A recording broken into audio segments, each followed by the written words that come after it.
the pledge and the moment of silence. So we should have Parker Frank with us from Miss Fiddler's class, if he's here this evening. Thank you so much for being with us. You can come to this microphone right here, and you're going to press a button. Yep, and then it's going to turn green. Dr. Faulkner, any chance you... There, perfect. And you are the one that gets to lead us tonight. I pledge of allegiance to the flag of the United States of America and to the republic for which it stands, one nation, under God, indivisible, with liberty and justice for all.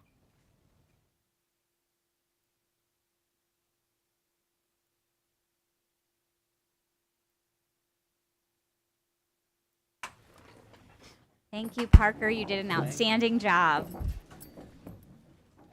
Carrie, roll call. 2-1-1-2. Mr. Brookhart. Here. Dr. Faulkner. Here. Mr. Garman. Here. Mr. Hoffman. Here. Mr. Reichard.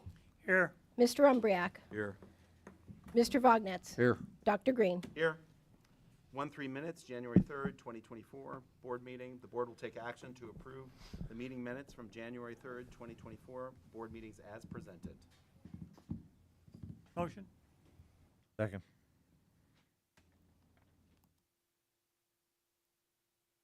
Mr. Brookhart. Yes. Dr. Faulkner. Yes. Mr. Garman. Yes.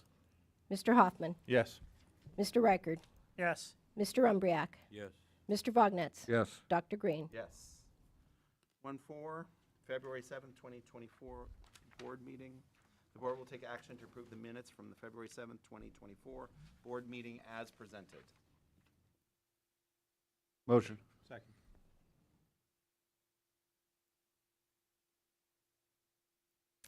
Dr. Faulkner. Yes. Mr. Garman. Yes. Mr. Hoffman. Yes. Mr. Reichard. Yes. Mr. Umbriak. Yes. Mr. Vognetz. Yes. Mr. Brookhart. Dr. Green. Yes. 1-5 minutes, February 14th, 2024, board meeting. The board will take action to approve the meeting minutes from the February 14th, 2024, board meeting as presented. Motion. Second.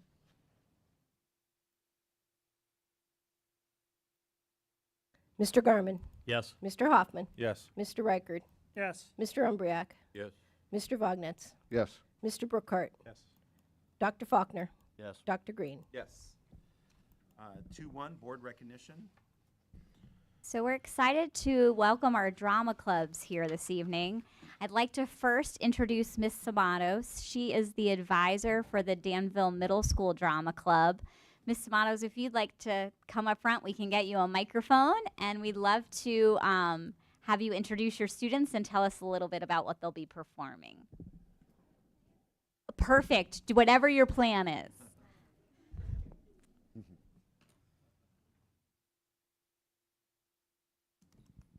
Hello, ladies and gentlemen. I would like to invite you all to our performance this April to see our 5 golden ticket winners.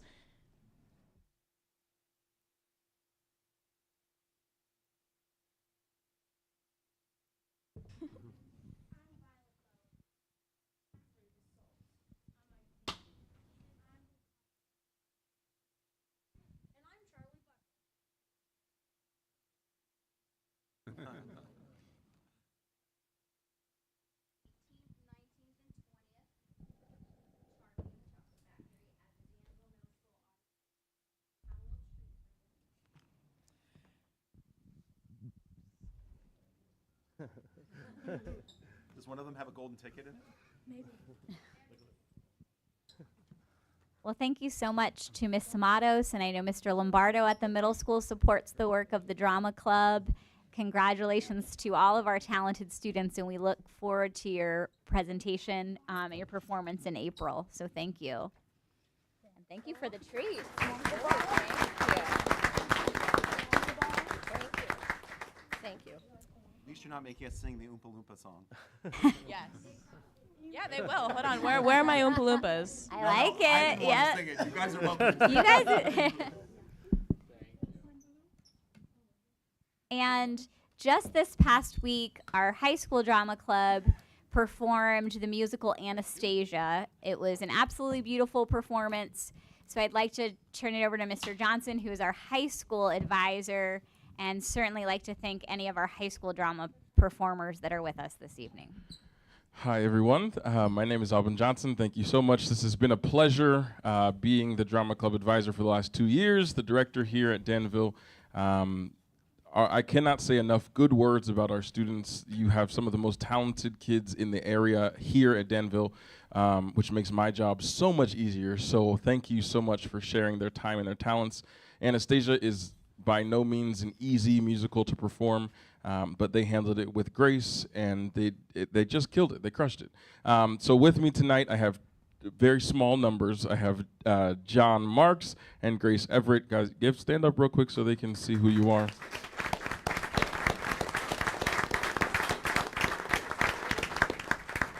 John played Gleb, who was the villain everybody loves to hate, but also really loves. And then we had Grace Everett, who is one of the Romanoff family and part of the ensemble. So I thank you again for allowing me to do this and for sharing your kids' time and talent. It takes a village, and it takes a lot of time to do what we do, but I couldn't ask for a better group of people to work with.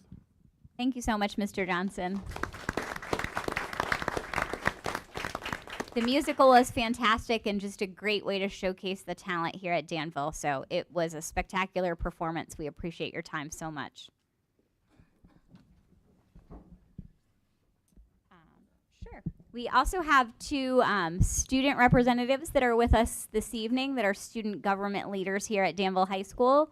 So Jimmy Zhang serves as the treasurer of the sophomore class, and Sam Need serves as the president of the sophomore class, and they will get a chance to share what high school students are up to as we do our administrator reports as part of the superintendent report. So welcome, gentlemen. We're glad to have you this evening.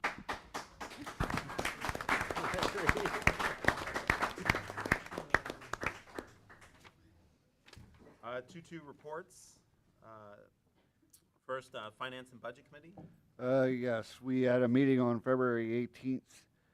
A couple items on the agenda was disposal of the equipment, the E-rate bids, the 2024-25 expenditures, and getting a quote for an insurance broker also. For Academic Affairs, there was another meeting, and we will figure out when we are going to reconstitute that group. Dr. Faulkner, are you interested in leading Academic Affairs if it gets reconstituted? Pending later discussions today. We'll have to talk about it. Okay, that's fine. Buildings and Grounds. Yes, we had a meeting on Building and Grounds. We went over that they bought a lot of door locks to keep the doors so we know when they're open or closed. They're putting them up in the high school. They also have to put some timers on some of them so they know that they're open a little bit longer, because it takes a little bit longer to go through with the equipment or come back out. You just can't have it open and go off immediately. So they're working on that. And the next building got to work on is go to the primary center and install the door security systems. And also the wildlife management class run by Mr. Wagner is found that there is a couple trees over and around the graveyard. The specimens are called trees of heaven. Never heard of the name before, but what they're doing is they're collecting a lot of insects on the trees, which will now hurt the maples and the oaks because they'll eat them. So they're looking to cut them out. So that was pretty interesting. And they're saying the invasion species came from Asia. So that was pretty interesting. The last thing we had was the drainage ditch, or whatever you want to call it, down there in the middle of the football field. Is supposed to take the water away from people's properties. They're looking into cleaning that. And the borough and the school district are going to work together to try to offset costs. Thanks. Athletics and extracurricular activities. Yes, we had a meeting on February 8th. Also, we went over an update on the scoreboard, quotes, outdoor athletic windscreens. We discussed the design for the high school gym floor after it's being redone this summer. Field trips for May and June we went over. We went over the amended bylaws for the Athletic Hall of Fames. Also, we discussed about putting a survey out for middle school softball. Also discussed the PIAA ruling and regulations for swimming. So, and I think that's about it. I don't think health and wellness is met. States there. Long-range planning committee, we haven't had another meeting. Is there- No, just one thing I wanted to point out, that we have an RFP on tonight's agenda for potential approval, and one thing we should keep in mind, more so when we start to receive the proposals, is that we have a feasibility study that was done, and we also have a field study that was done. So whatever we approve should be done off of that, and not just ignore that information. Should significantly cut the cost of the proposals.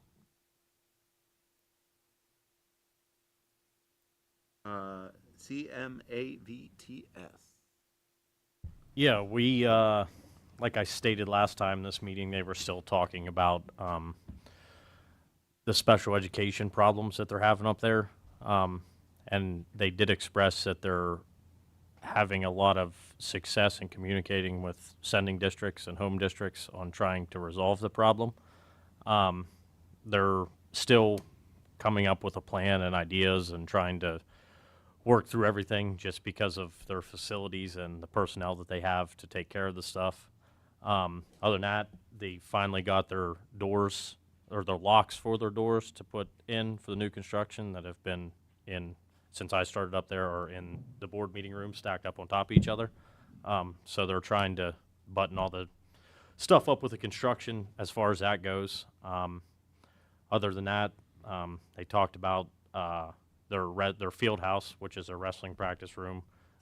They just found out that basically needs a new floor. So they talked about that a little bit, costs and stuff. That's about it. And the business manager and executive director from CMA VTS will be joining us this evening to give us the first view of their budget. CSIU?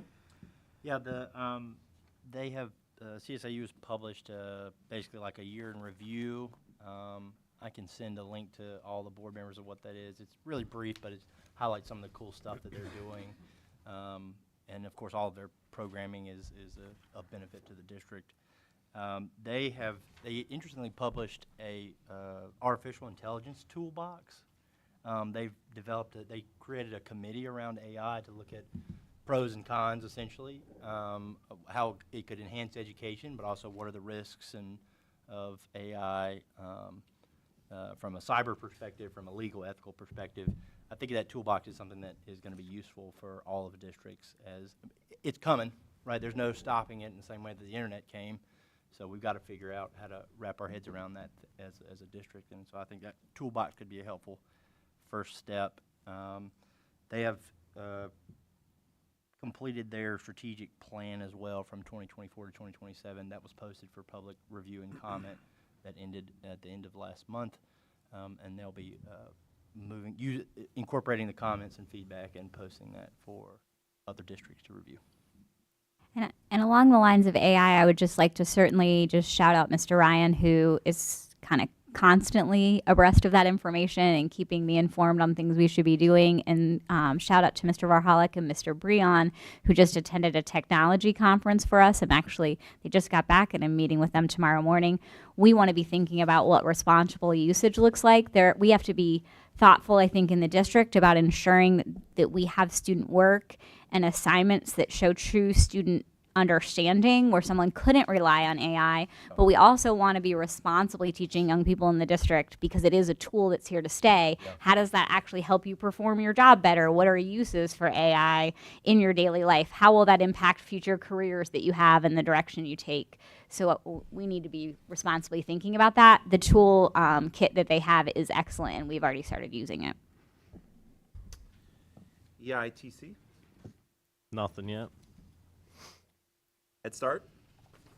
Let's start, we had a meeting on a Wednesday at 9:30. We basically went over the complete data program, which informed me, as well as the rest of people there, about the health services, where they stood, how many of them's completed, how many's completed in dental. They got pretty high scores. They're not all 100%, but they're very close. They were talking about, well, they had a lot of graphs where they're struggling with their ability, or their allergies, I should say, their allergies, what they're putting up with. They also talked about the physicals, how many students' physicals has expired, how many dentals has expired, and they're trying to get them caught up. There's a few of them that needs done.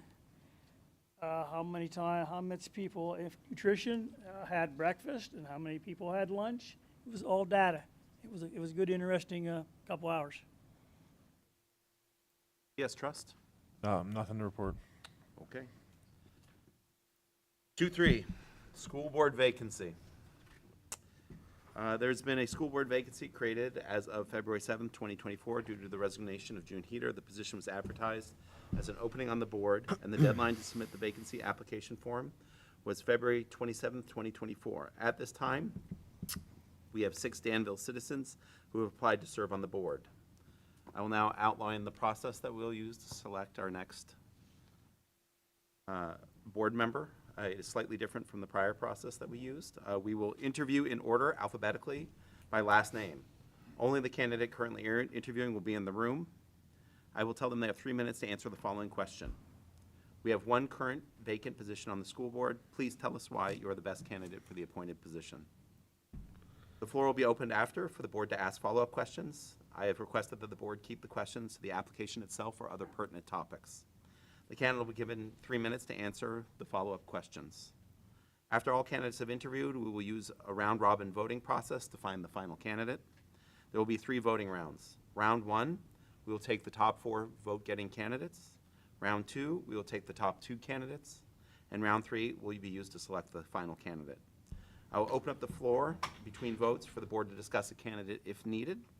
If the board member desires, they can request at any time to bring a candidate back for additional questions. It will take 5 votes in the final round to be elected to the board.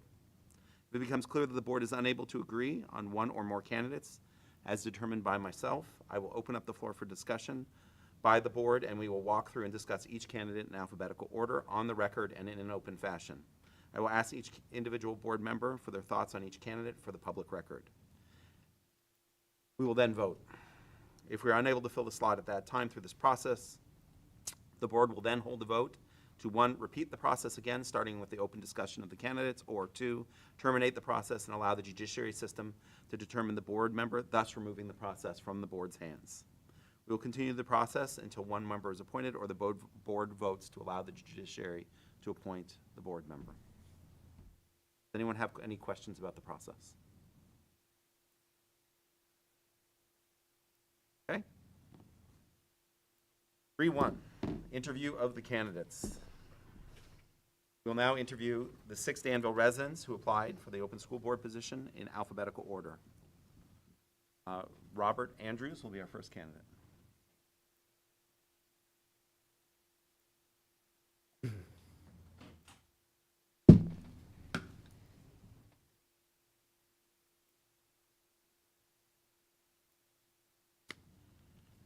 The moment I regret not having gone to the bathroom.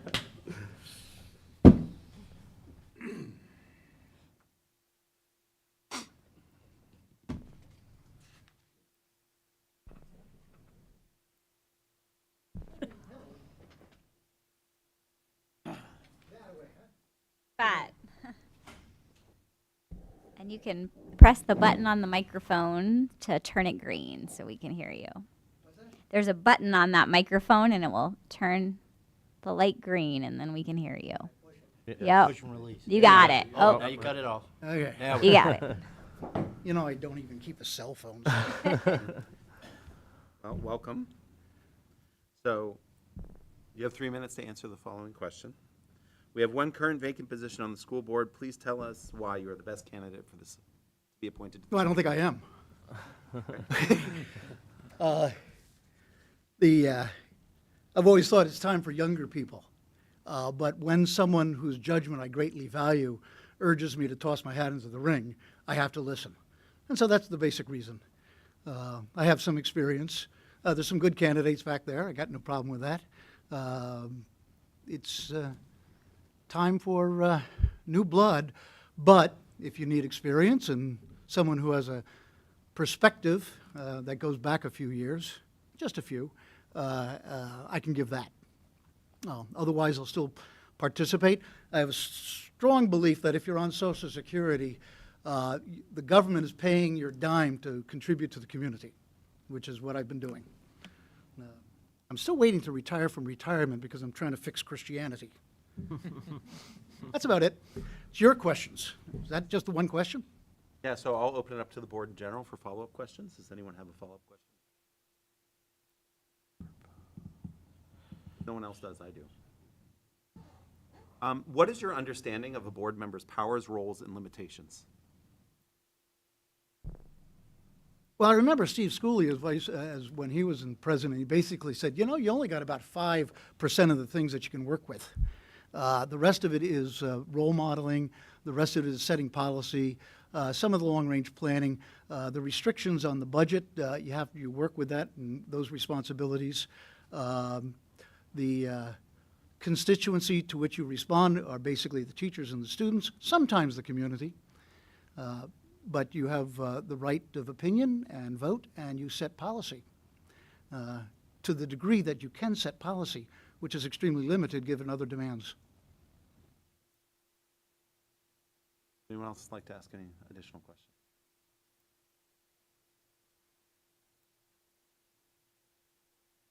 Okay, have fun.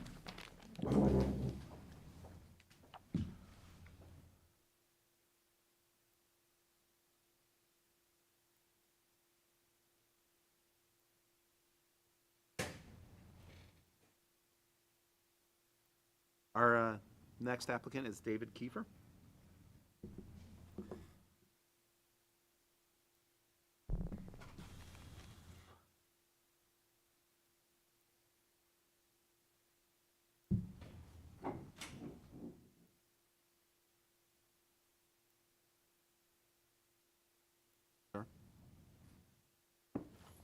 Good evening, Board.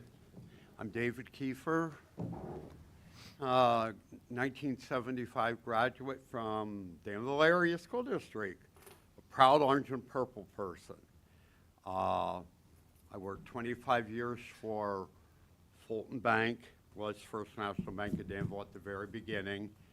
Then I went to Geisinger Health Plan, was there 8 years, and I finished my work years as 8 years at McDonald's, and then I retired. Thank you. And I believe that it's time that Danville people, majority, should be involved in decisions made in the district.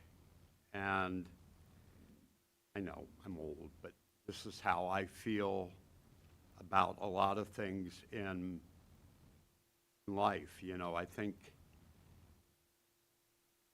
people from the area should know the full story. This is just me again.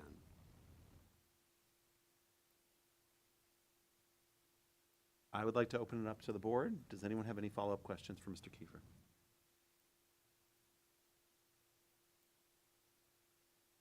I have one. What is your understanding of a board member's powers, roles, and limitations?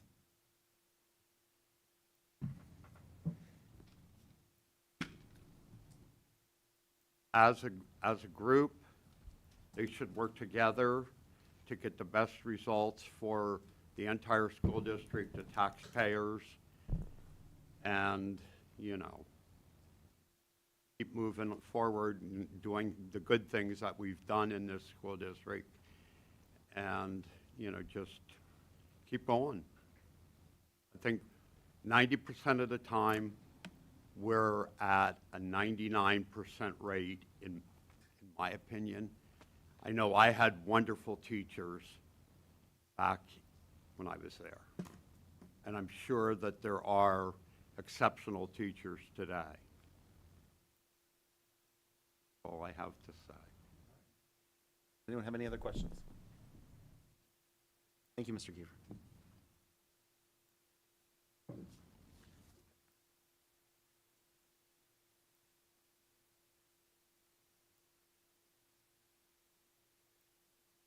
We're going to ask you, to head out, please. All the other applicants interview as a courtesy.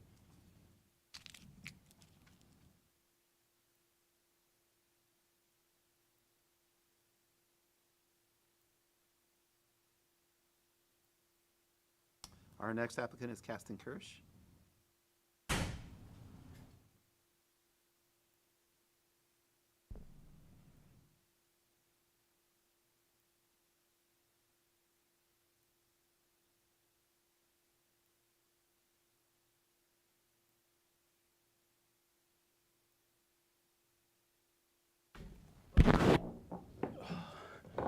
Hello, hello. So I have a question for you, and there may be follow-up questions from members of the board. Okay. You have 3 minutes to answer this question. Sure. We have one current vacant position on the school board. Please tell us why you're the best candidate for the appointed position. Pretty familiar. It should be. It is the exact same question Yeah. people got asked last time. Unfortunately, that means some of you will hear the same answer or bits and pieces of. But the two of you that didn't hear it last time, this will be hopefully new and exciting. A little bit about myself. I'm a physical therapist. I moved here to Pennsylvania 21 years ago. Had lived nowhere prior to that longer than 6 years. So as part of that process, my family did a lot of fitting in and volunteering to become part of the community. So that was something that was instilled upon me very early. So moved here, took a job as a physical therapist, moved into a management role. I've been in several management roles for 17 out of my 21 years, managing anywhere from 5 to 21 people.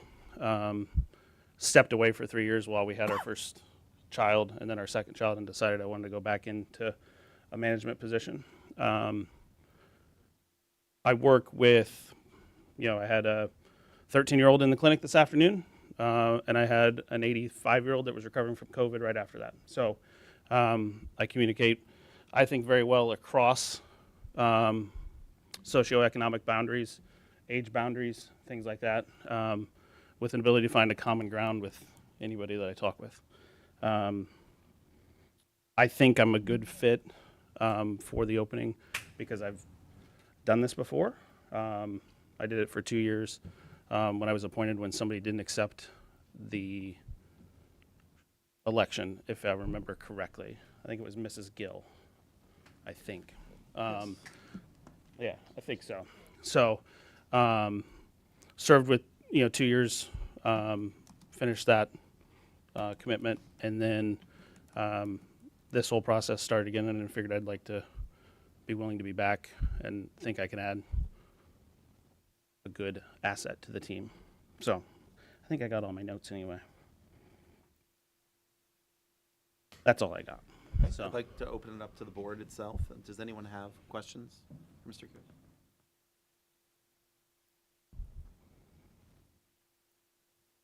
I actually have 2 questions, but I was going to let you. As long as you ask that, no, I'm fine. Okay, so I'll ask the question sure I've been it's gonna be asking. What is your understanding of a board member's powers, roles, and limitations?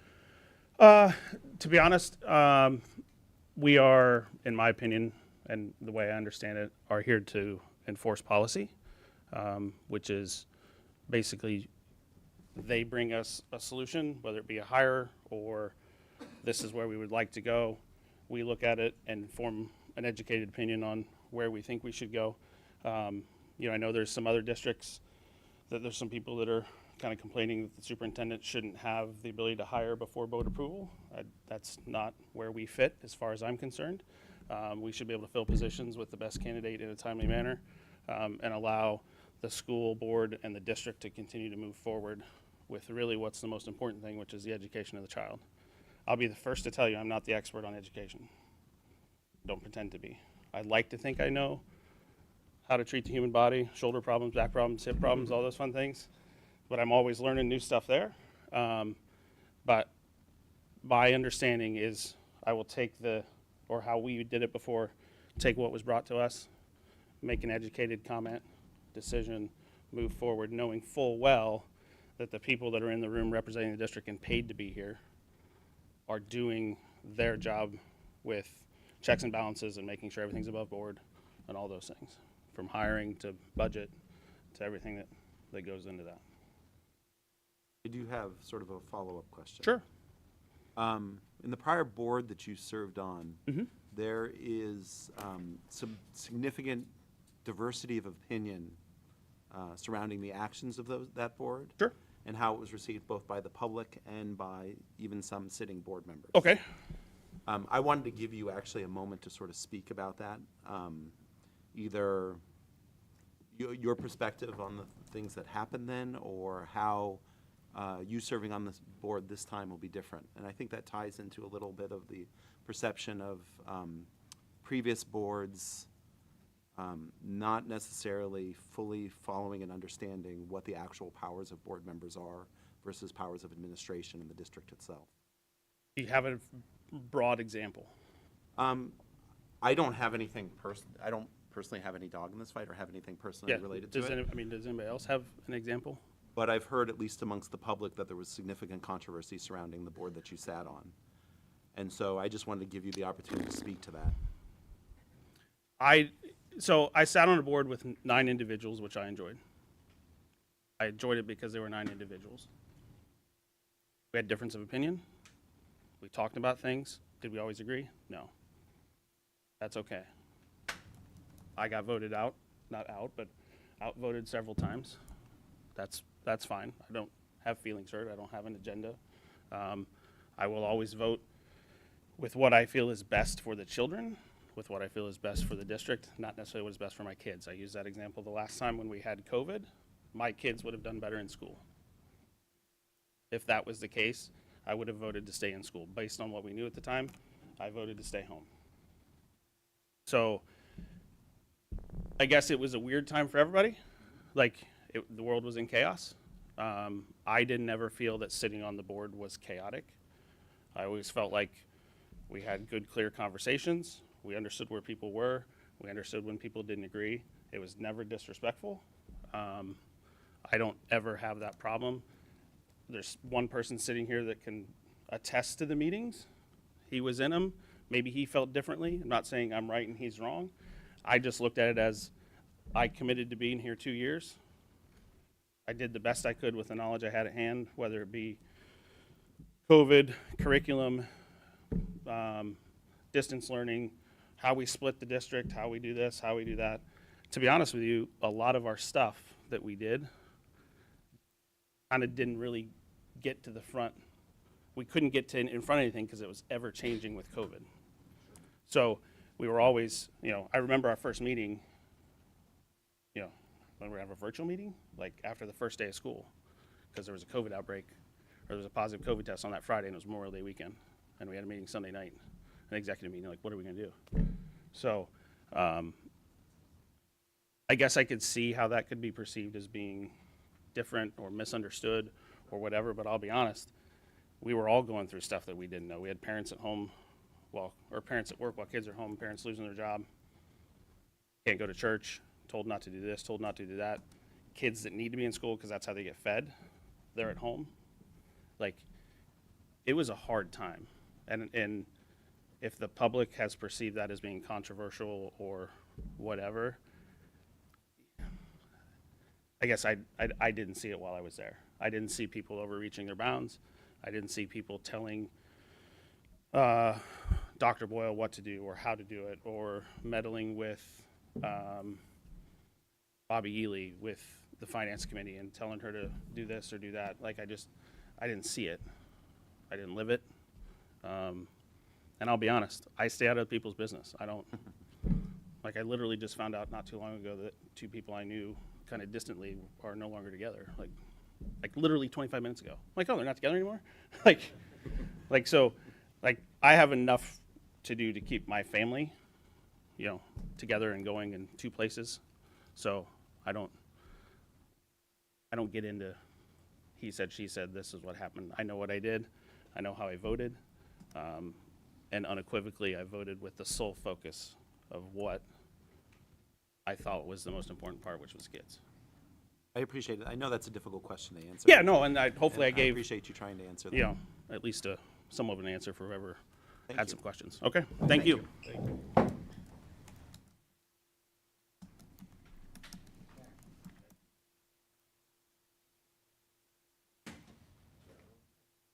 Our next candidate is Daryl Reichard Jr.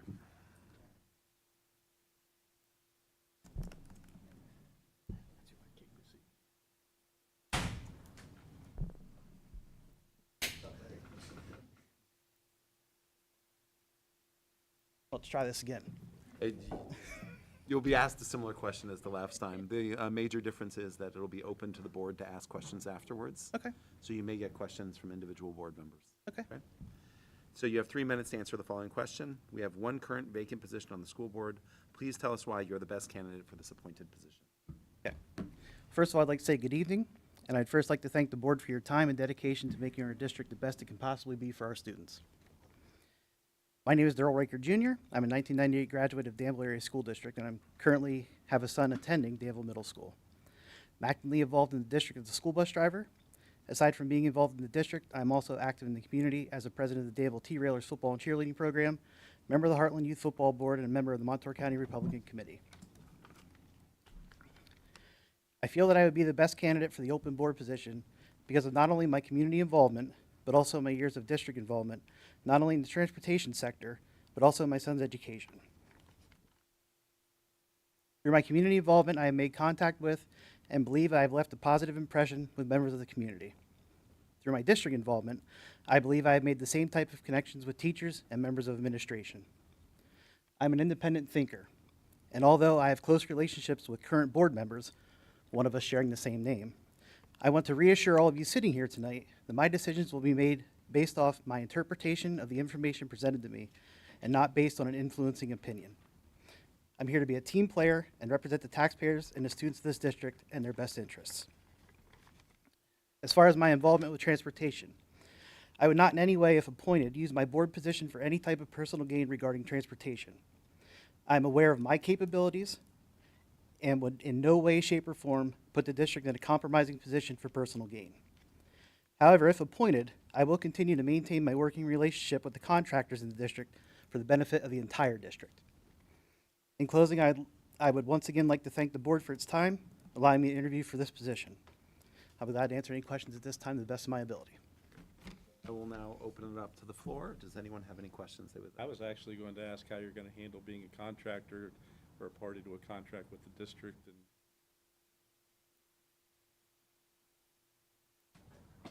Anyone else have a question? So I will ask the question I've been asking. What is your understanding of a board member's powers, roles, and limitations? My understanding of the board members' responsibilities, I guess we would say, is that basically we, as the board, are not involved in the everyday operations of the school. That's what we have administrators, principals, teachers for, that we are more or less the governing body to guide the district as far as finances, curriculum, athletics, building projects, things of that nature. You're welcome. Anyone have any questions they would like to ask? All right. Thank you, Mr. Riker. Thank you.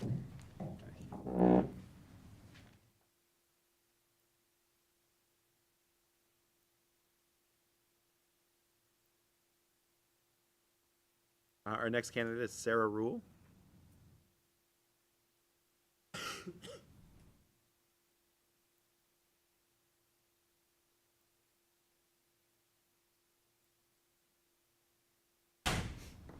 Welcome.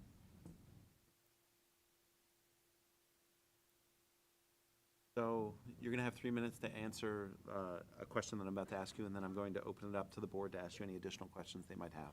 Okay. We have one current vacant position on the school board. Please tell us why you are the best candidate for this appointed position. Talking to people were there. I'm the only one that hasn't interviewed before, so definitely new to this, but I'm not new to Danville. Born and raised, third generation. I was taught to be of service to our community, to anyone that needs it. My father was a police officer here for 25 years. My mom worked as a psych nurse for 35 years at the state hospital, and I have spent my career in service in every way possible. And I think this is the best way to serve my community, is to be a part of the people who get to make the decisions about our situation with our children. My daughter's 3.5. She's about to start the Head Start this year. Excited to see how her experience is and to be part of what makes that experience the best possible for her. Being part of this community, graduating from the school, I know about all the amazing things that come from Danville and what makes us so unique and special.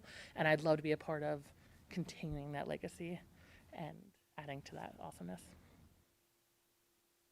I'd like to open up to the board. Does anyone have any questions for her?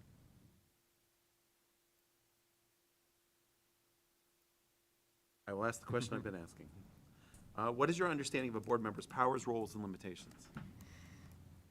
There's obviously a lot of weight to it, but we're only as powerful as our group together. So it's about coming to compromise and being a person who has a strong opinion in what you believe, but also is willing to listen to others and do what's best for the community. I don't know exactly, obviously, fully what the role is, but I know I can learn fast, and anything I've done I excel at, so I don't have a worry that this will be something that I can be a positive part of. Any other questions for her? Thank you, Ms. Roll. Thanks.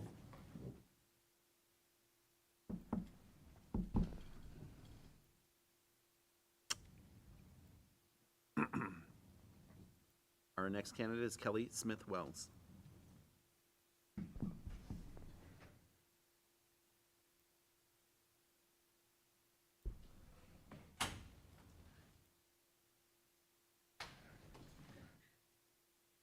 Welcome. Again. Yeah, a piece of this will seem oddly familiar. There's one part that's slightly different. Okay. I will open it up for the board to ask questions to you afterwards. So you have 3 minutes to answer the following question. We have one current vacant position on the school board. Please tell us why you are the best candidate for the appointed position. Well, I worked for Danville School District for 26 years. I retired in 2022. I worked the whole entire 26 years of my career in the same classroom, but I served on many committees, and I was one of the advisors for the FFA, so I was very involved with school activities with the FFA at the high school, and I used to bring my kids to the primary school and to the middle school to do programs, so I'm familiar with all the schools. I've lived in this community for 28 years now. And I feel like I know the community very well.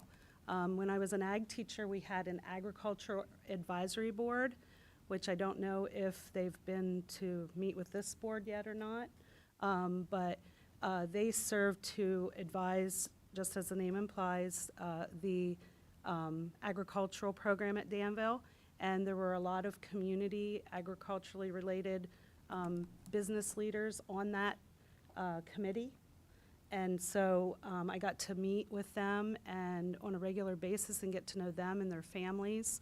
So my husband and I have a business, our own business, where we give riding lessons to kids and adults, and so I've met lots of community members through that business. I used to serve on boards like the Montour DeLong Fair Board. I was on the 4-H Leadership Board. So I feel like I know this community and I can represent the community very well. And I think that's very important to a school board. I'll now open it up to the questions they would like to ask.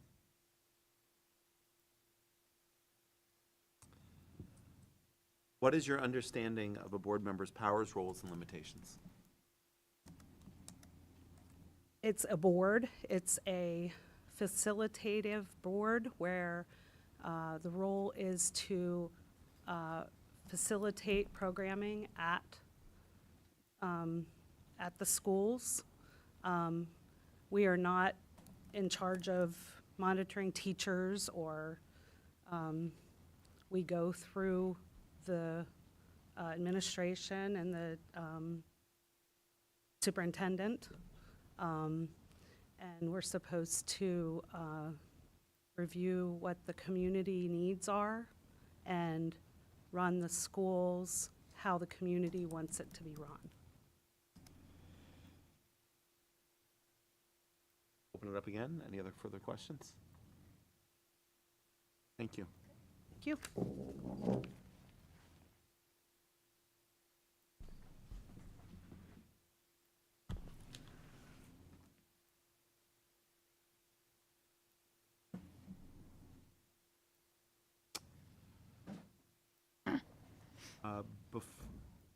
Before the first round of voting, I will open up the floor for discussion of any of the candidates.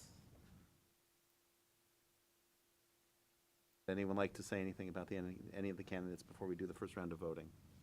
We will go from 6 to 4 in the first. And we will vote on every candidate. Does anyone have any comments? Love to hear somebody come in and talk about K-12 academics and the way we're doing. I didn't hear anybody say that, to be honest. Us more and them. Not that. I understand bullying, mental health, all those things are very important, they're vital. But if we just lost a great educator here in June Heater. She's not going to be with us as a board member, but she brought that focus on instruction at the lower levels, and I really want to make sure we don't comment, hear that come from any of them. And I think it's unfortunate for the district. I'm not casting any blame on those 6 people, but I just want to make that comment that June brought something we need to continue to hear, and with her being gone, I hope we continue to talk about it. I know I will be, and that's my thought. So as far as I'm concerned, all great people. I'm not sure where I'm at. Go ahead. Well, I'm just listening. Yeah. Other comments? The only other comment I have with what Wayne just said was he's talking about the education part K through 12. He has to realize that 80% of the people out there floating around in this area are not invested in K through 12 education. They don't know nothing about it, so why would they bring it up? They will learn it. But that's what we're here for. Well, you can't. That's why we're here. You can't find somebody that designates their life just to education only. They have to have another life. You have to have other opinions beside that. Can't all be education opinions. 80% of our community is not concerned about academics. That's a sad commentary. Education in our community. Sorry, Daryl. I think when it comes to the community, a normal community member looks at the school as a base of education. They know the kids are going to school. They know the kids are here to get an education. They know, you know, the basic general knowledge of, you know, they're taking math classes, they're taking reading class, you know, but not even me. I mean, getting elected, you know, the last couple meetings, I've learned more about a school and operation and education, everything that goes into it than I would have ever thought I would. I mean, speaking from somebody that came into it completely blind, you know, it's not the base. I mean, that's the way I looked at it before I knew everything that went into it. And you have, you know, a lot more than like somebody looking from the outside, you know. I mean, the one candidate was a teacher, you know. Obviously, she knows what goes into education. She knows what was happening in the schools, you know. But as Durrell said, there's, you know, people don't look at it the same from the outside as you do from the inside. And even since I've been here, like, people's comments from the outside and people that come to me and said stuff, it's like, you know, it makes me look at it differently than I did before I knew more of what went on the inside. I know what you're looking for now. I've been here 8 years. I understand that. I'm concerned. Once again, I don't want to get into a point counterpoint. That's not the intention of it. And I respect your opinions on this, but I don't want to keep going back to June. But June brought a message I don't want to lose. A lot of times we didn't do the things she wanted to do, and she got a little frustrated at times. But it's a message we need to continue to hear. Sure. And that's all I'm saying. And I don't think we'll get a candidate that has the background never and gonna the get knowledge June's that, yeah, that was a lot of help. We don't have any coming with that background. We just Well, don't. we didn't. Absolutely. We had an educator here, but again, you know, her discussion was about what she taught and her level. That's all fine. That's her base of knowledge. I just want to see that academic focus come back. Sure. I think we've lost it.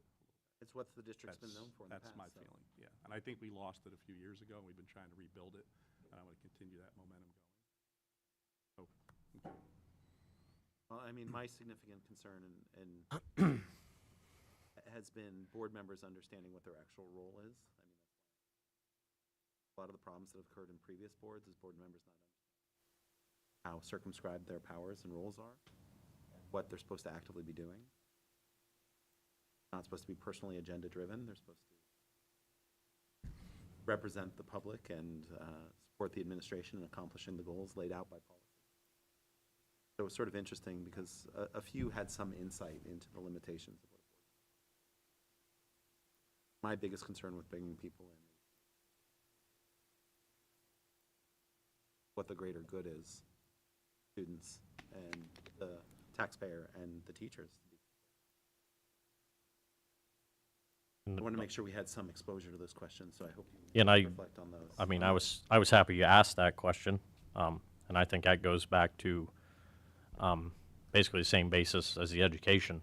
You know, people kind of have the general knowledge of what we do or what power people have, but until they're in the role and told what their power is, or somebody expresses to them, I mean, as soon as I got here, it was like, hey, this is what you're allowed to do, this is what you're not allowed to do. Okay, that's fine. What I mean? Sure. I think it's just the public, obviously, 90% of the stuff that's happens, is public knowledge. We express, people can come here, people can watch, whatever. But I think it's a lot of, people don't have the major understanding until they're in that position. I would say, though, if you're going to apply for a job, it's actually important to know what you do. Oh, for yeah. that job. Yeah, absolutely. And so I'm a little reluctant to write it off that if you can't tell me what you're actually supposed to be doing. Oh, yeah, yeah. And like you said, there was a couple of them that had Had some general, insight, yeah. general knowledge of, I was what pleasantly they were surprised. allowed to do and not allowed to do. Sandy, I mean, you kind of set me up here. I appreciate that. I'm happy to set you up. Because, you talk about policy and how we can impact things. I'm not going to say about these 6 people or any of us here, and this was my job for a long time. Policies are right on the website. Yeah. Anybody can read them. Correct. And how many actually do? That is really our responsibility, Correct. is to set and enforce policy. But, I know we're all trying to learn, but the best way to learn is go read the policy. Contracts, read your code. Those are the things that we should do. Perspective. So we will start with Robert Andrews. Mr. Brookhart. We all get one vote? No, you can vote yes or no Or on multiple? as many as you want. Say yes to all 6 at this point, if that's what you wanted to do. I have a feeling that's not what's going to happen. No. No. No. Is that no? No. Okay. Dr. Faulkner. No. Mr. Garman. No. Mr. Hoffman. No. Mr. Reichard. No. Mr. Umbriak. No. Mr. Vognetz. No. Dr. Green. Yes.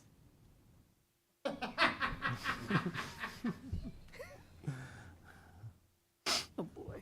Mr. Kiefer. Dr. Faulkner. No. Mr. Garman. No. Mr. Hoffman. No. Mr. Reichard. No. Mr. Umbriak. No. Mr. Vognetz. No. Mr. Brookhart. No. Dr. Green. No. Kasten Kirsch. Mr. Garman. No. Mr. Hoffman. Yes. Mr. Reichard. No. Mr. Umbriak. Yes. Mr. Vognetz. No. Dr. Green. Yes. Mr. Brookhart. No. Dr. Faulkner. Yes. Darrell Reichard Jr. Mr. Hoffman. No. Mr. Reichard. Yes. Mr. Umbriak. Yes. Mr. Vognetz. Yes. Mr. Brookhart. Dr. Faulkner. No. Mr. Garman. Yes. Dr. Green. Yes. Sarah Rule. Mr. Reichard. No. Mr. Umbriak. No. Mr. Vognetz. No. Mr. Brookhart. Sarah, correct? Sarah. No. Dr. Faulkner. Yes. Mr. Garman. No. Mr. Hoffman. No. Dr. Green. No. Kelly Smith Wells. Mr. Umbriak. Yes. Mr. Vognetz. Yes. Mr. Brookhart. Yes. Dr. Faulkner. Yes. Mr. Garman. No. Mr. Hoffman. No. Mr. Reichard. No. Dr. Green. No. We have a tie. 2 people with 1 vote.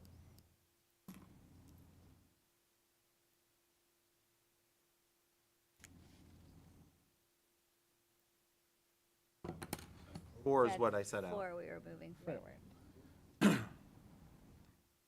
Kiefer is eliminated. I mean, I would suggest that we revote on those 2 names and see if we can get 2 votes for at least one of them. Move to the next round. I'll reopen for discussion again. So we'll start with Reverend Andrews, Robert Andrews. Mr. Brookhart. Dr. Faulkner.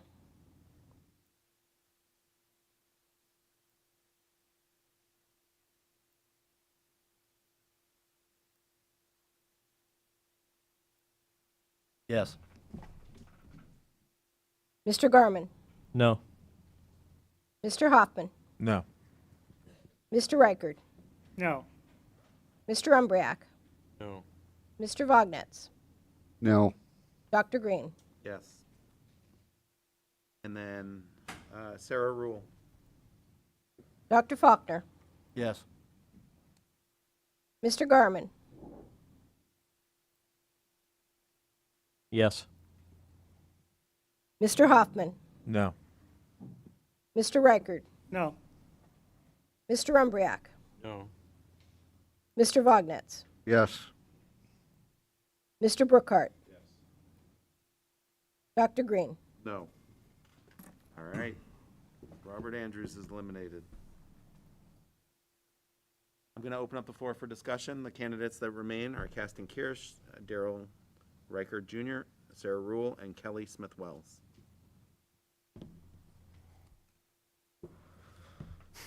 We are going to go down to 2. Does anyone have anything to say on behalf of any of the candidates? Or any comments or anything they want to speak about?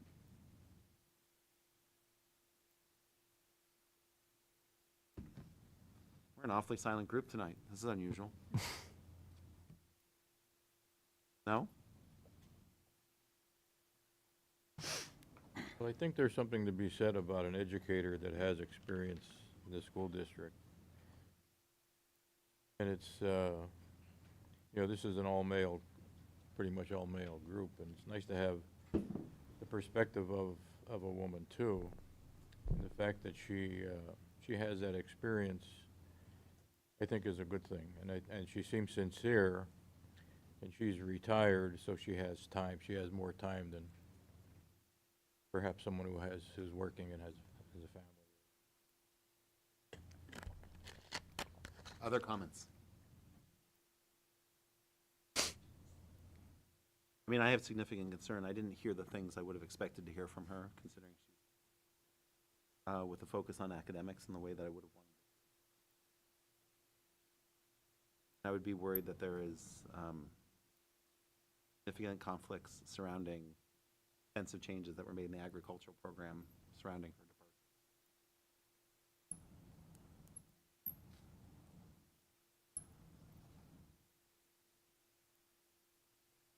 All right. Fair enough.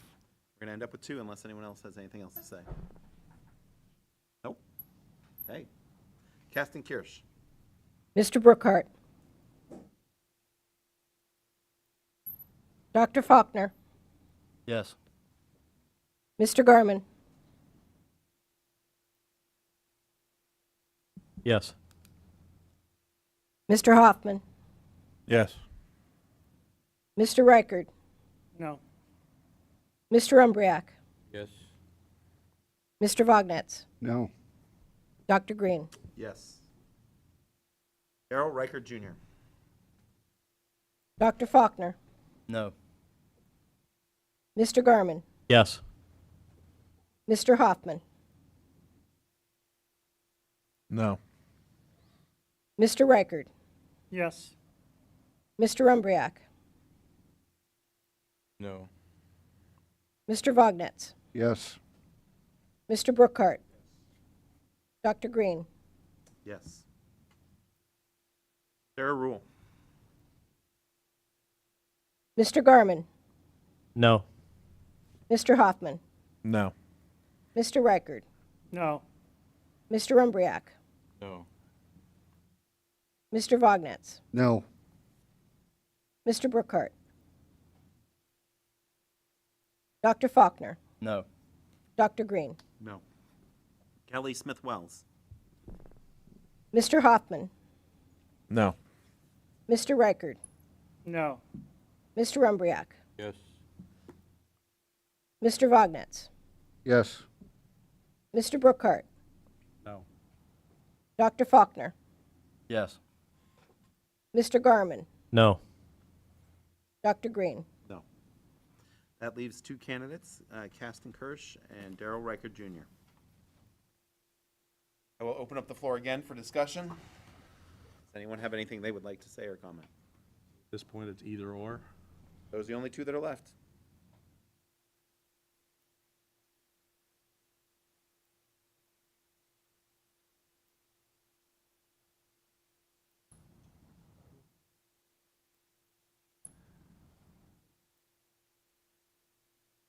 So I'm just gonna, because I'm in the mood to be very incorrect.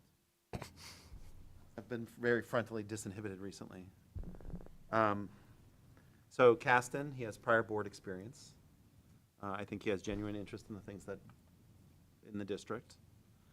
And like I pointed out, there is,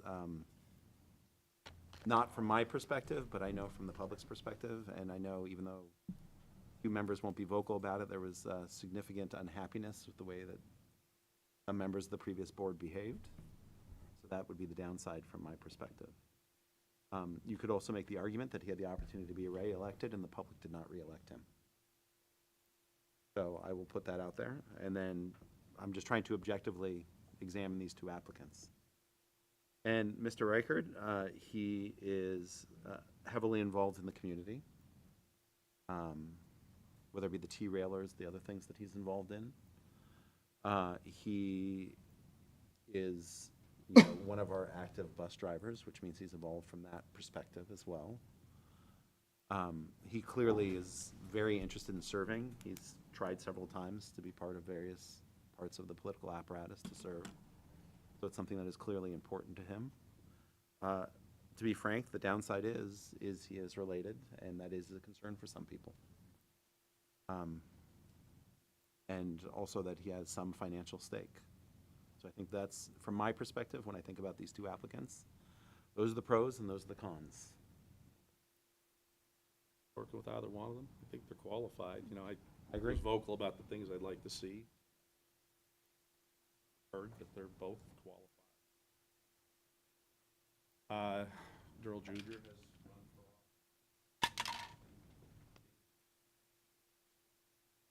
involved in the community, and I think all very positive things. I appreciate you asking the question of Mr. Kirsch about the board, and I've never passed judgment on anybody in the way they handle things. Horrible for educators to deal with that, so that was never a concern that I had. Time I did have some concerns.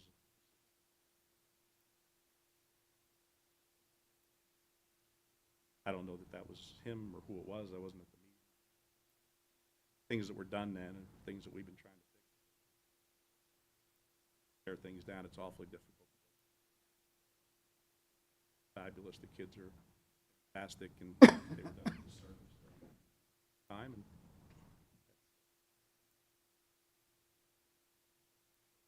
member or administrator. Anyone have other comments? Daryl Jr. is the type person, if you would run into around town anywhere, teacher, administrator, he's the most personable person you run into. He'll stop and hold a conversation with you. Doesn't matter what you're doing and not doing.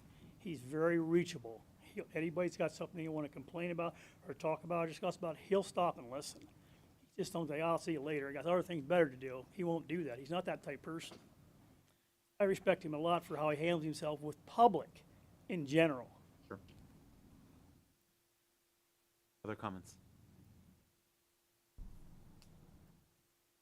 I'm just going to tell the board that it is certainly possible this could come down to a 4-4 vote. So I just want to put that out there. If it comes down to probably, according to what I wrote out before, give you a chance to talk about it again and recycle it again and see if we can reach a consensus. If we reach the point where we don't feel we can reach a consensus, we may have to leave it. Put that out there. One question I had is, and I'm not sure if this was discussed at the last one, but last time we appointed, because I was in the back room. But just to clarify from a legal perspective, there's not a restriction on Daryl Jr. serving alongside Daryl Sr. Correct. Is that correct? There's Yeah, there's no that's what I was asking.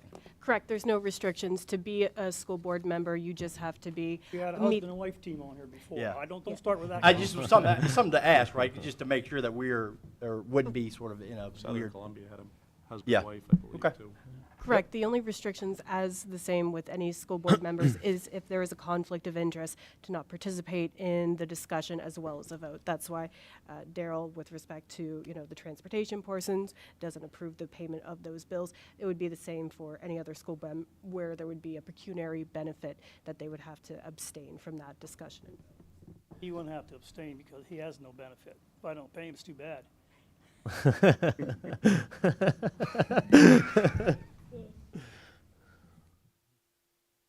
I'm glad that was cleared up, because I had a little concern about that myself, and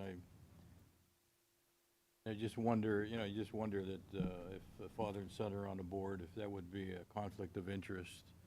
But I like the fact that he seems so sincere and so open and honest about it, and I like that. And they're both qualified. So I'm glad that was brought up and that it was cleared up. Is there anyone on the board who would like to bring back either candidate to ask them any additional questions? Offer that opportunity before we move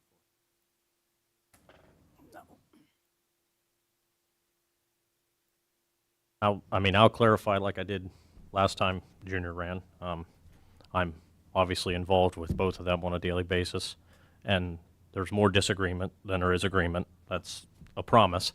But I told you guys before, when I was running for the board, he was running for commissioner, and as he said, he's part of the Republican committee, which I am too. But I did a lot of kind of like, you say it, coattailing with him when he was campaigning for commissioner, just to get basis of political side of things.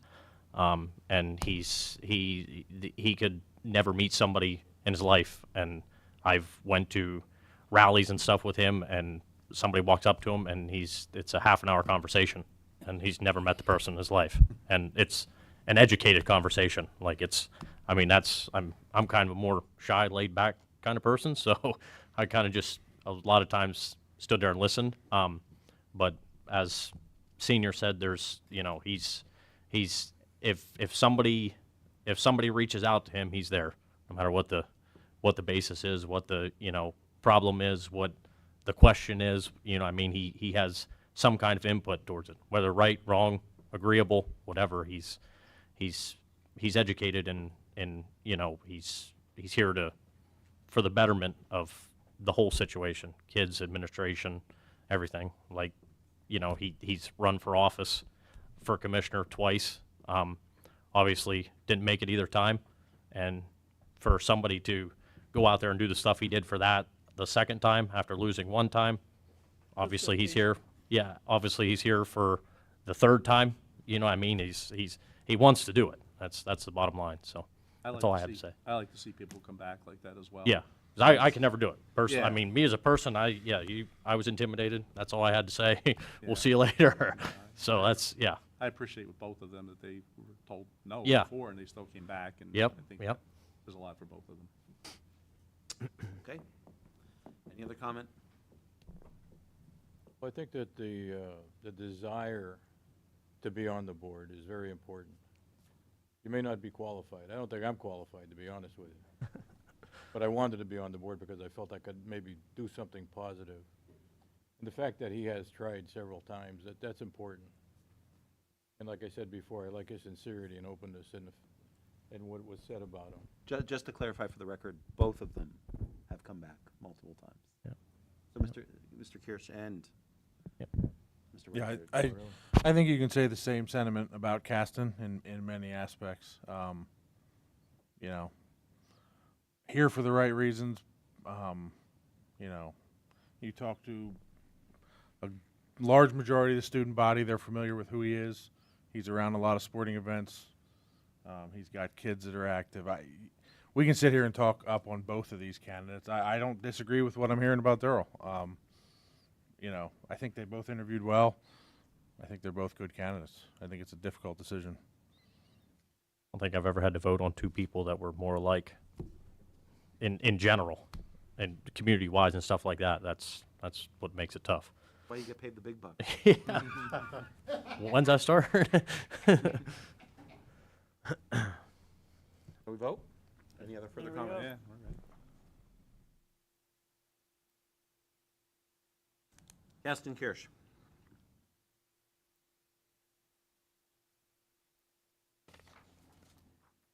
Mr. Brookhart. No. Dr. Faulkner.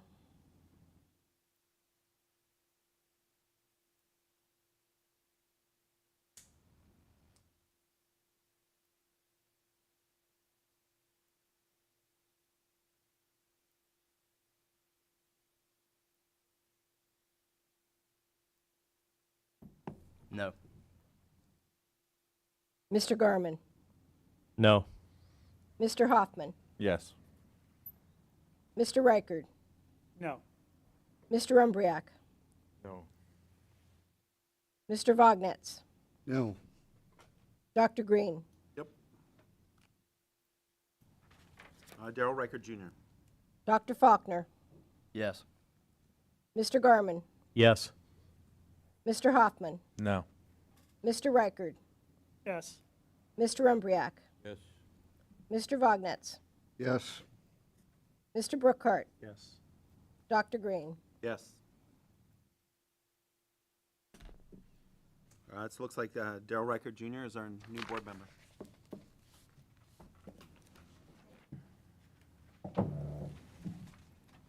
Is that one? If it wasn't clear, I'd be happy to serve either of them, considering I voted yes on both of them.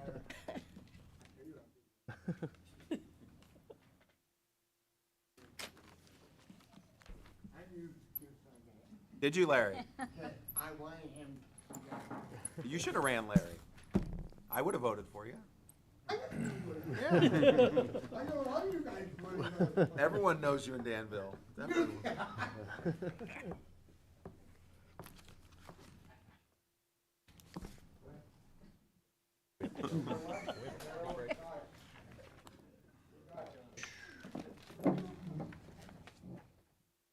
Congratulations.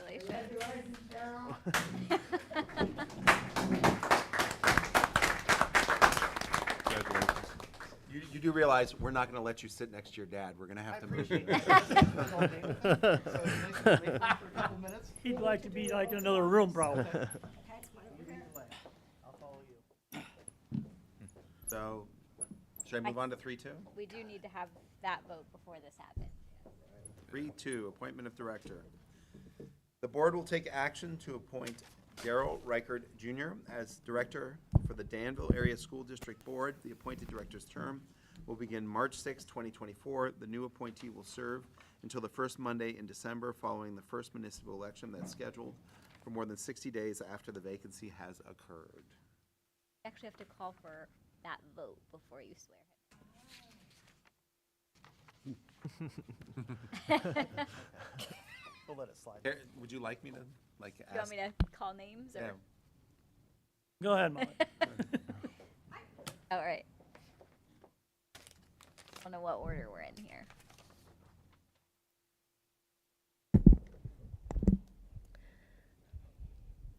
Mr. Brookhart.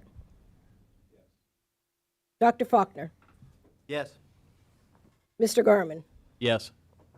Mr. Hoffman. Yes. Mr. Reichert. Yes. Mr. Umbriak. Yes.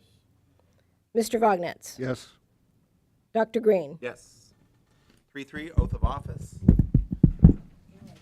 Now you can do it, Terry. Now, here we go.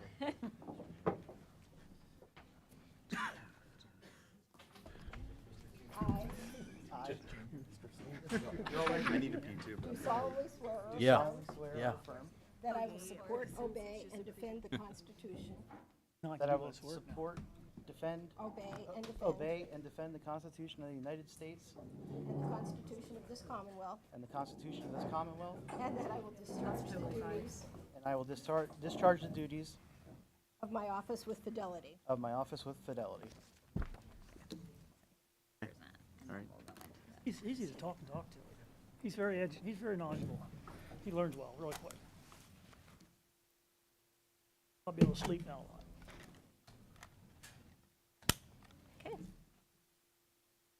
Okay. That's it. All right. Thank you. Yep.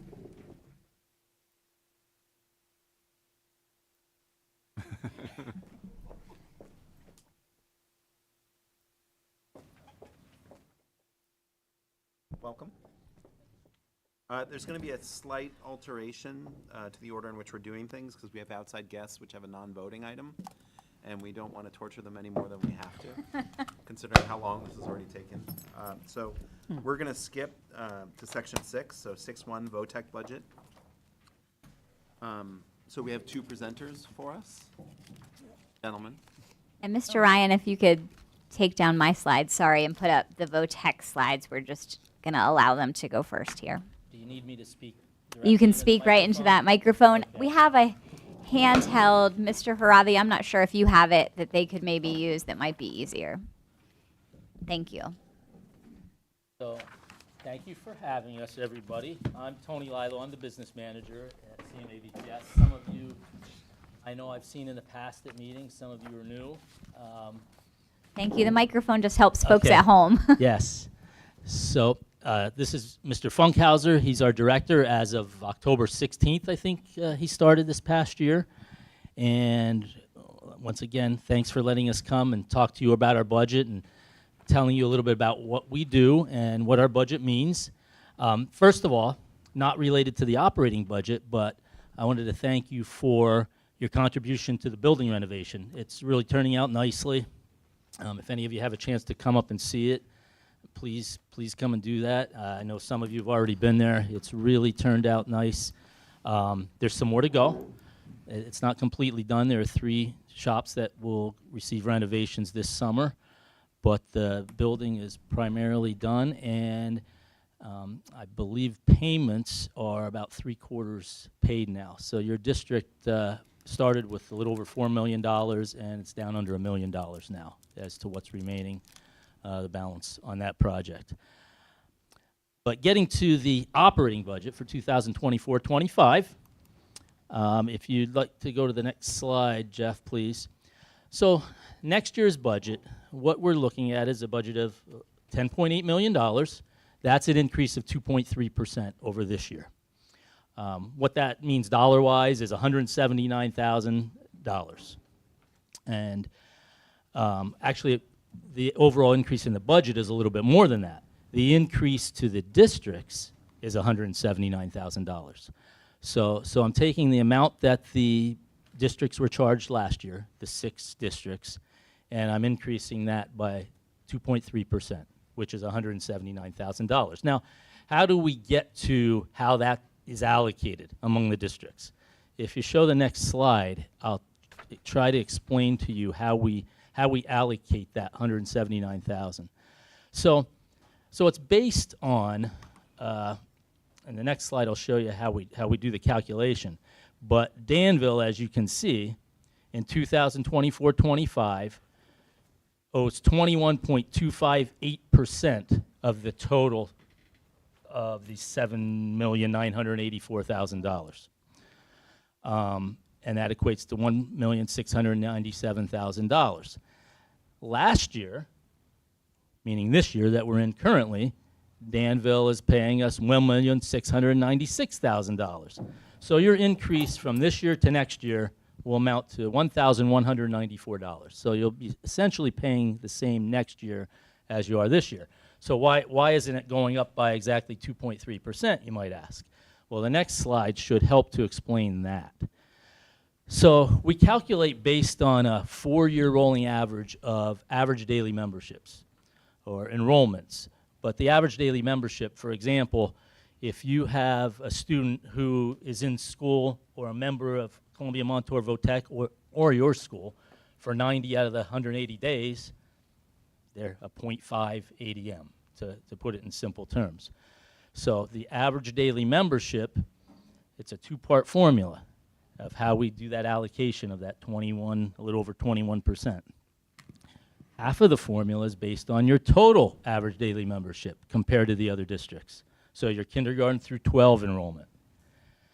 The other 50% of the calculation is based on how many students attend Columbia Montour Votech. And it's a 4-year average.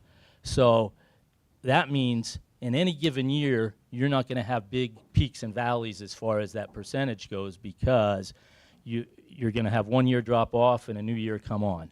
It's not going to be, okay, so we have 100 students there last year. Now this year we only have 80, so now 20 fewer students means 20 times X amount of dollars. It doesn't work like that. It works as a rolling average. So based on that calculation, that's how we come to you owe 21.258% of the total contribution of all 6 districts. So I know it's a little maybe convoluted. That's based, that formula was in the Articles of Agreement when the school was formed back in 1967. And that's the formula they came up with. And it's actually a pretty good formula, because I know some, Jeff, first of all, were there any questions about that?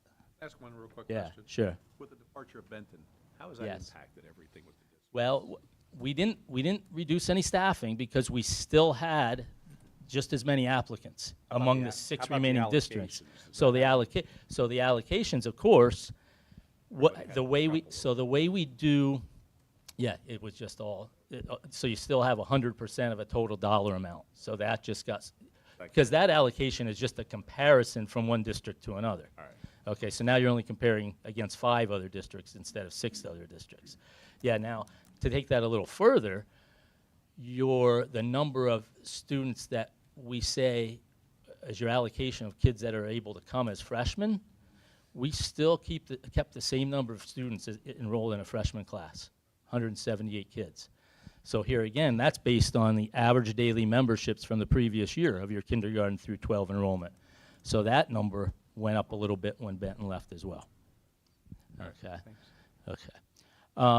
This is hard to see. See, when I looked at it on my computer screen, I was able to see it really well. But this is just to kind of show you how that decline in enrollment impacts your percentage of what you owe. So based on what that total dollars is that next year I'm requesting from the 6 districts, that $7.9 million, I'm trying to show you what you would owe each of those years based on the percentages that you owed going back to 2021-22. As your enrollment went up a little bit, of course, you would have owed more of that. And now, as you can see, 2024-25, that decline in enrollment at CMAVTS is starting to impact the amount that you are contributing versus the rest of them, as you can see in that last little bar that goes there. So you're starting to see that enrollment impact what you owe. That's why you only see a little over $1,100 increase from last year to this year. Does that make sense to everybody? Mm-hmm. Okay, thanks. All right, Jeff, please. So what do we spend our money on? 80% salaries and benefits. That's probably very similar to what you have here at Danville, I'm assuming. I haven't looked at your budget, but that seems to be pretty standard across the board. 20% goes to everything else. Next slide, please. So what's that other 20% made up of? Here you go. Supplies, equipment, books, transportation expense. So we pay the transportation from your home school to the VOTEC. That's the mileage we pay. Athletics. So that's the total cost for athletics. 2.3% of our entire budget is athletics. Outside services, meaning legal services. I also have in there if we have like comply or frontline software, things like that are in that number. Utilities, 2% of the total. And then repairs. We have equipment we have to repair, not just maintenance equipment, but we have equipment in the vocational programs that we have to repair. You know, a welder breaks down, we have to repair it, things like that. So that's included in that cost. I got a question. Mhm. You say that you pay for transportation. Mhm. Does the state reimburse No. part of that like they do for the No. local No. district? No. We don't get any reimbursement, no. Okay. We do not, no. You get, and I'm not sure if you get the reimbursement for that piece or not, but we do not get any reimbursement. Yeah. Okay. Any other? Yeah, I believe. That should be passing yeah, through, I think. Yeah, we don't. Tony, I have a question about Yeah. just, you know, because one thing we always look at, it's coming up in that time of year, is a staffing model. Yeah. So I know we're looking at what is the staff, what is the teacher to pupil ratio? And when I say that, not average class size, but literally including nurses, anybody who is on the professional faculty contract, and then, you know, looking at your total student body. What do you know what your student to teacher ratio is? And Well, has it changed over the last 5 years, such as pretty much every other district? It's remained about the same. So we have 53 FTEs for teachers, and we have right now 608 students. So, you know, that's the ratio. Now it's a little. You can't do it exactly like that because here's the reason: you have 17 shop teachers that have 48 kids throughout a day. So you almost have to break it down academic versus vocational programs. I don't think you can group everybody together. We'll talk about it later. I think to get a better that's how number- PSBA puts their numbers out when Yeah. they do those You know, studies. Yeah, they'll give you a ratio regardless. where you're putting guidance Yeah. counselors in, nurses, School people that psych, aren't even all, like all those types of things that don't face-to-face always. affect class size. Yeah. Because they are Mhm. services that we have to provide or we're mandated to provide Right. depending upon numbers. Yeah. They all count in that number. Okay. But, you know, if you're just taking total students versus total number of teachers, that's it. But if you break it down a little further, it can be, so. Thank you. Okay. We did, you know, one of the reasons that in the past, we've actually had a 5% increase from year to year. This year it was 2.3%. Part of the reason for that is, you know, in conversations with Jason and other districts last year, we did look at staffing. One of the things we decided to do was eliminate the assistant principal position and use a collective bargaining agreement member as a dean of students. So we took a teacher out of the classroom. He still teaches 2 periods, but the remainder of the day, he's the dean of students. So we basically eliminated that position of assistant principal is what we did. So that's helped us to keep the cost down as well. So, Jeff, could you go to the next slide? Okay, so where does our money come from? Where does VOTEC get their money from? We get it mostly from the 6 districts. 73% of our funding comes from you guys, $7.9 million. We get $1.8 million, 17% from the state. So a lot of that's just simply reimbursement for what we pay out. So we pay retirement. We're now paying 34% in retirement. Everybody's salary that's eligible for PESers, we have to put 34% into the retirement fund for them. but they'll give us half of that back. So essentially, we're 17%.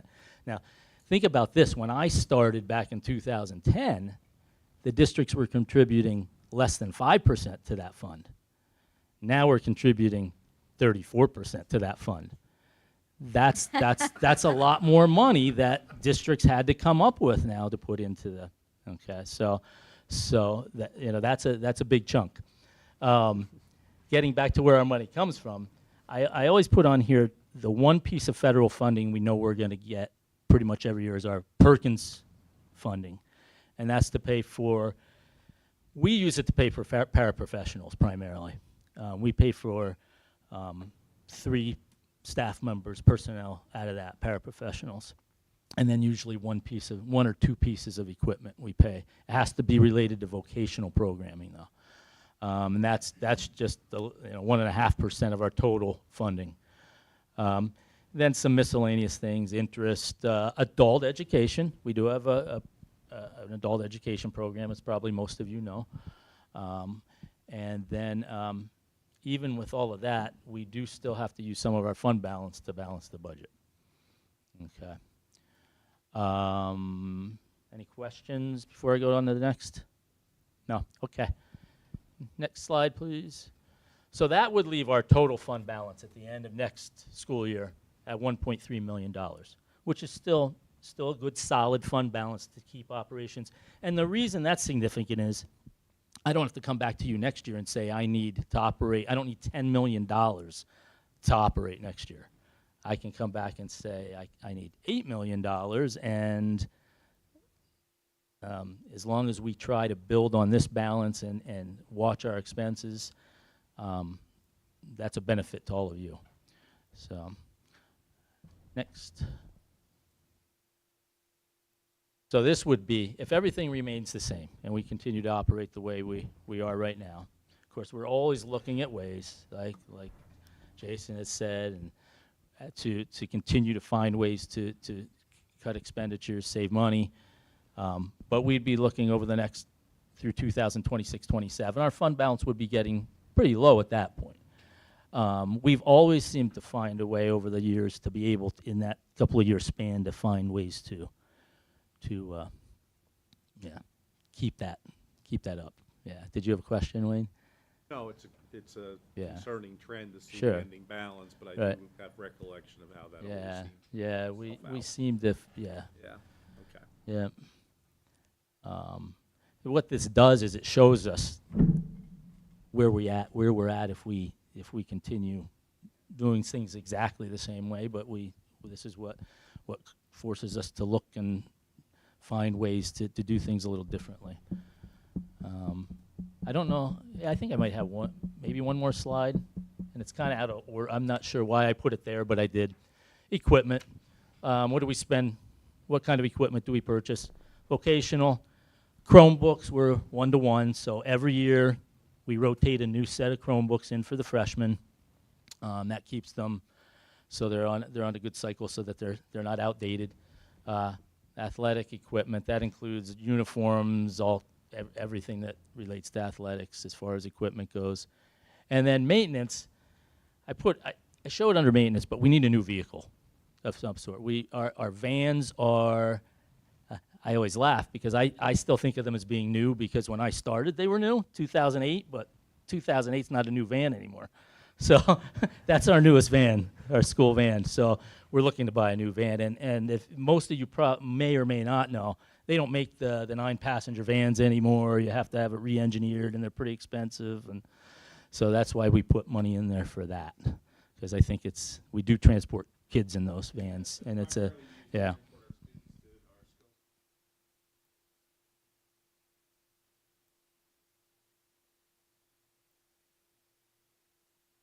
Yeah, so we figured it was time we looked at replacing one of those. So that's really it as far as my little presentation. How about any other questions? If you think of something after tonight, which you might, call me directly, call Kurt, call Molly. She'll relay the message, I'm sure. Your JOC members, Tyler and Richard. So. Yeah, again. Yeah. Could we go back to the last Yeah. slide? Yeah, the last one? Yeah. The one before this Mhm. one? Yeah. Yeah. Just because I'm kind of new to the game Yeah. on this stuff. I know Wayne mentioned that Mhm. obviously the trend is a little scary. Yeah. There's historically, you guys have figured it out. Could you Yeah. elaborate a little bit more about what you guys do to figure that Yeah, out, how it's- you've navigated that in the Well, past? typically it looks, typically, really, you know, you look at staffing like we did last year, or we look at ways potentially to purchase equipment and things like that through grant funding. There's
another thing that'll take place over the after next school year will be a new teacher contract negotiation. So there'll be, the teacher contract ends after next school year.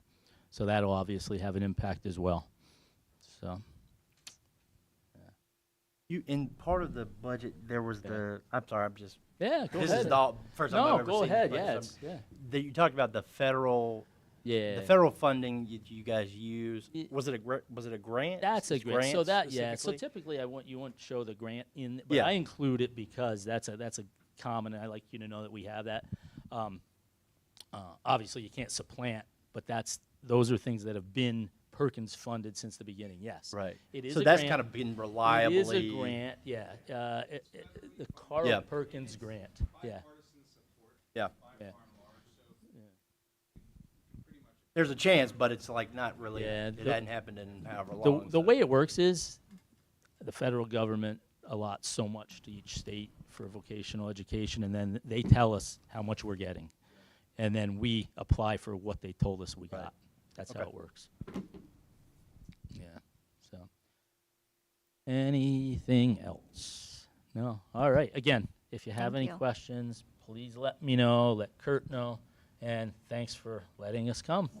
Thank you so All much right. for being here. Appreciate it.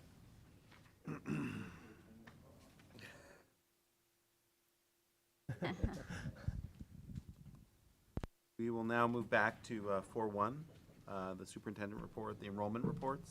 Thank you so much. Mr. Ryan, you could take us all the way down to slide 5 where we see some enrollment numbers.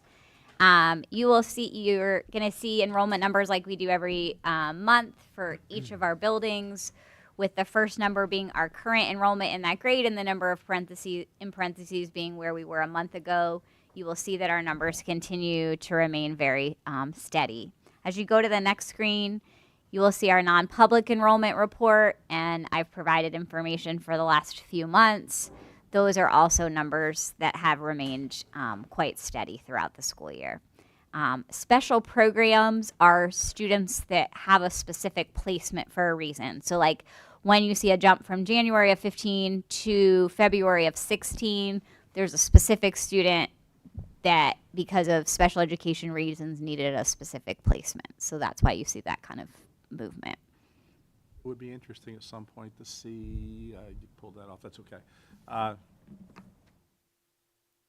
Christian schools, the numbers are high. That's great if somebody wants a faith-based education. Sure. I'm just like a long-term historical trend of what's been happening. I'd be happy to pull that. So I know that. they've declined slightly since COVID and then sort of stayed steady at that decline number. But it would be interesting to look pre-COVID and see where we were at. Because, okay, it's not there, yeah. Pre-COVID to now would be really interesting. Yeah, I think that would be great. And if you go to We have just a few topics this evening. The first thing is I do try to keep you abreast of recent legislation that affects the board. You may have heard that there was recently a ruling on a PIAA court case. So if you go to the next slide, you'll see that a right to know request was submitted more than 3 years ago that asked the PIAA for their financial records. And so you know that if you are using state funds like a school district, people can submit right to knows. We have to give them our financial records or whatever they requested within reason, and go to our solicitor for guidance for those things. So a right to know request was submitted, and the PIAA did not comply with that when it was submitted 3 years ago. Their reasoning for that is that they felt that they were a nonprofit organization and they were exempt from the right to know request because they didn't directly get state funds, was their rationale. However, in a 4-1 decision issued at the end of February, the PA Supreme Court upheld a 21 ruling that unanimously found right to know law does apply to the PIAA because they're funded through public schools and our dues, as well as ticket sales at public school events. So right now the PIAA has not yet complied with turning over their financial records, but is expected to do so here shortly. I don't necessarily know what we'll see in that, but at this point, they've been directed to turn over their financial records and have indicated that they're working on producing those. I have 2 comments or questions. Sure. First of all, I think we should all understand that the appeals that the PIAA filed, we paid for. Yes. Yes. That's now been ruled by the court. It was state money. It was taxpayer money, even though they claimed that it wasn't. So we paid for them to reduce their transparency, to spend additional money that they shouldn't have been spending. And second of all, by extension, I would think that all of their meetings now should be public, posted, and advertised, just as school board meetings are. So there should be no more lack of transparency in anything. It's just my opinion as one school board member. And I have not seen that out there following up on this, but I would hope that that kind of discussion happens as well. And you'll see that we noted that we do think that there's also even future implications for athletic conferences. So thinking about the PHAC following suit to just what you described that PIAA should be doing. Exactly, yeah. So just wanted to make you aware, in case you're seeing that in the news, something we're certainly watching as well. If you go to the next slide, Mr. Burkhart did mention this from the Long Range Planning Committee minutes that he shared earlier, that in the board agenda today, you will see an RFP for a facility assessment study. And if you go to the next screen, this is truly just to solicit responses from architectural and engineering firms that would be interested in performing a comprehensive analysis of all of the buildings in the Danville Area School District.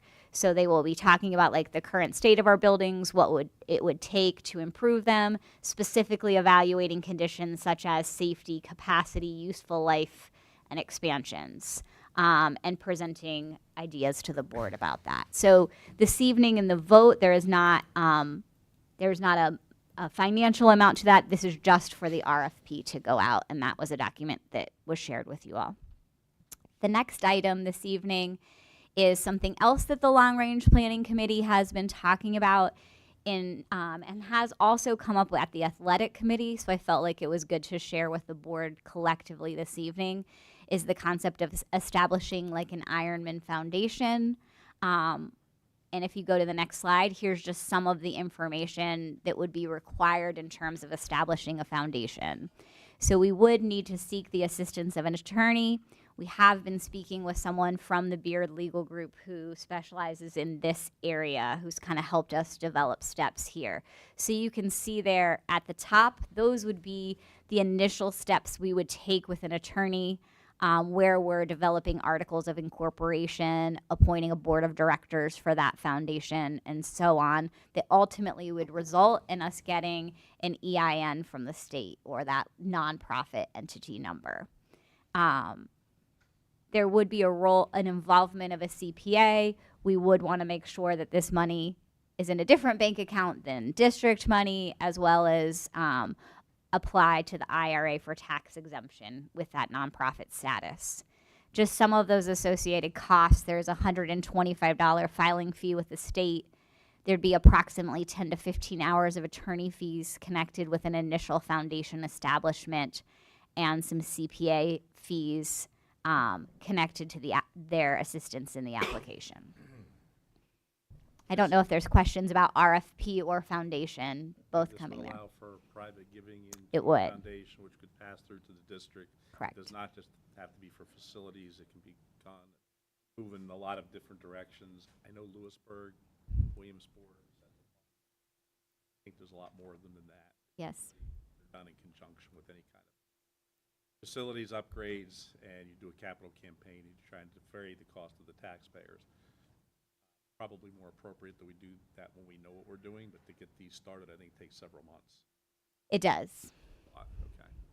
Yeah, so if we will need to have a few months leeway to start a process like this before we'd be ready to speak to the community in a donating And capacity. there's some, I believe there's some tax benefits to For the giving to a donors, foundation yes. As opposed to directly to the district. There is. That's the, getting that EIN number does allow it to be a tax break for any person who's making the donation, as opposed to donating to us. We did talk in long-range planning. There's a district, Central PA, they've raised over $4 million.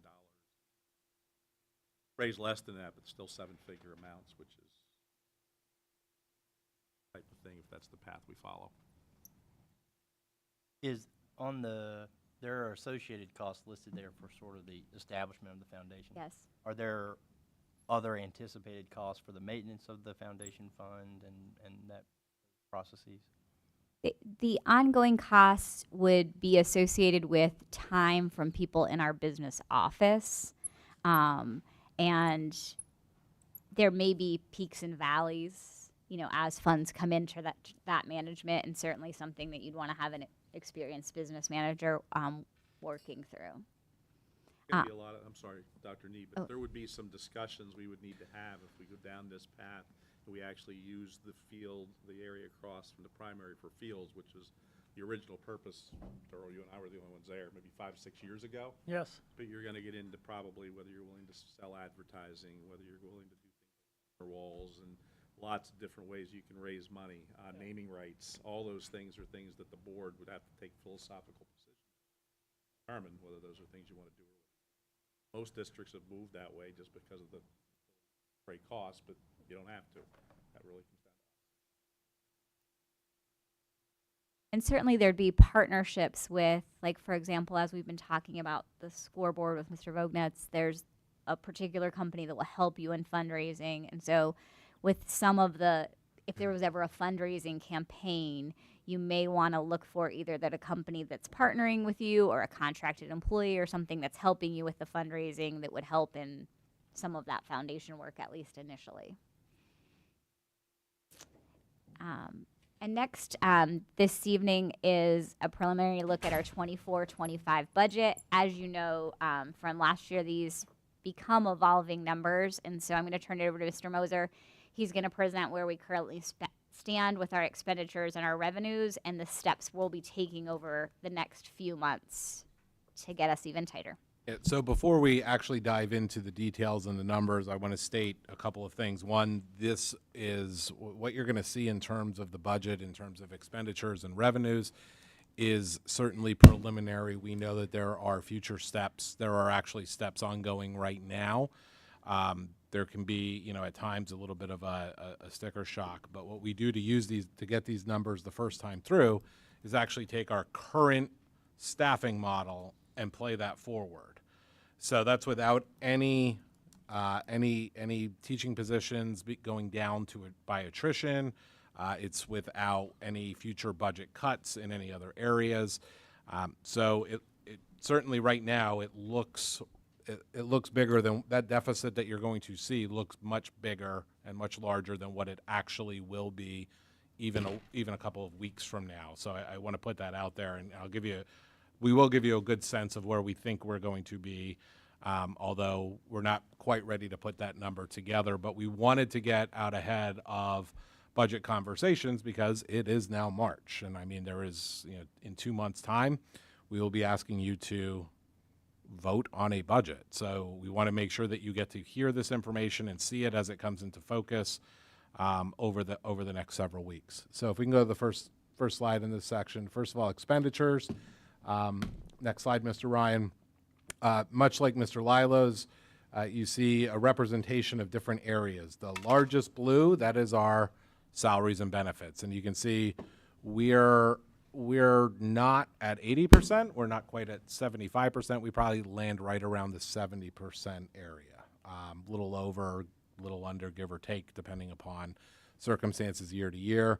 But certainly when you think about how do you balance a budget, the way that you can actually impactfully get there is through salaries and benefits. Some of those other areas are building budgets, athletics budgets, transportation, things of that nature. There's only so much room to go down in those sorts of things before you start saying, we're not buying new computers this year. We're not those types of things. Where you can actually have a great impact is in that large blue area, and really take a careful look at staffing projections compared to your enrollment and your academic needs, making sure that any decisions we make, do not impact students negatively in terms of their learning. So if we can go to the next slide. What you'll see here at the bottom highlighted in orange, so what we've done is we put out what was budgeted for this current year, what we've spent year to date, and then what is proposed as of this point for next year for the 24-25. So you can see overall a 47, almost $48 million, an increase of $1.85 million from this year's operating budget. So that's prior to any staffing adjustments that may come down the road. And by staffing adjustments, we mean reductions. And that's not even acknowledging the fact that we have 17 retirements. Correct. Correct. Oh, they're all They're all counted in in that there number. right now. Yes, they are still counted in there. They're still there. Yeah, that, so that is as large as that salaries and benefits we'll get. Reductions, even if we don't reduce any staff, we're Correct. going to reduce this significantly. Correct. Got it. Okay. So our next slide, you'll see revenues. Can I pause for just a second? And Mr. Ryan, if you go back, I think an important thing to note, and Mr. Moser shared this when he was looking at the pie graph too, in terms of just how much salaries and benefits is versus something else.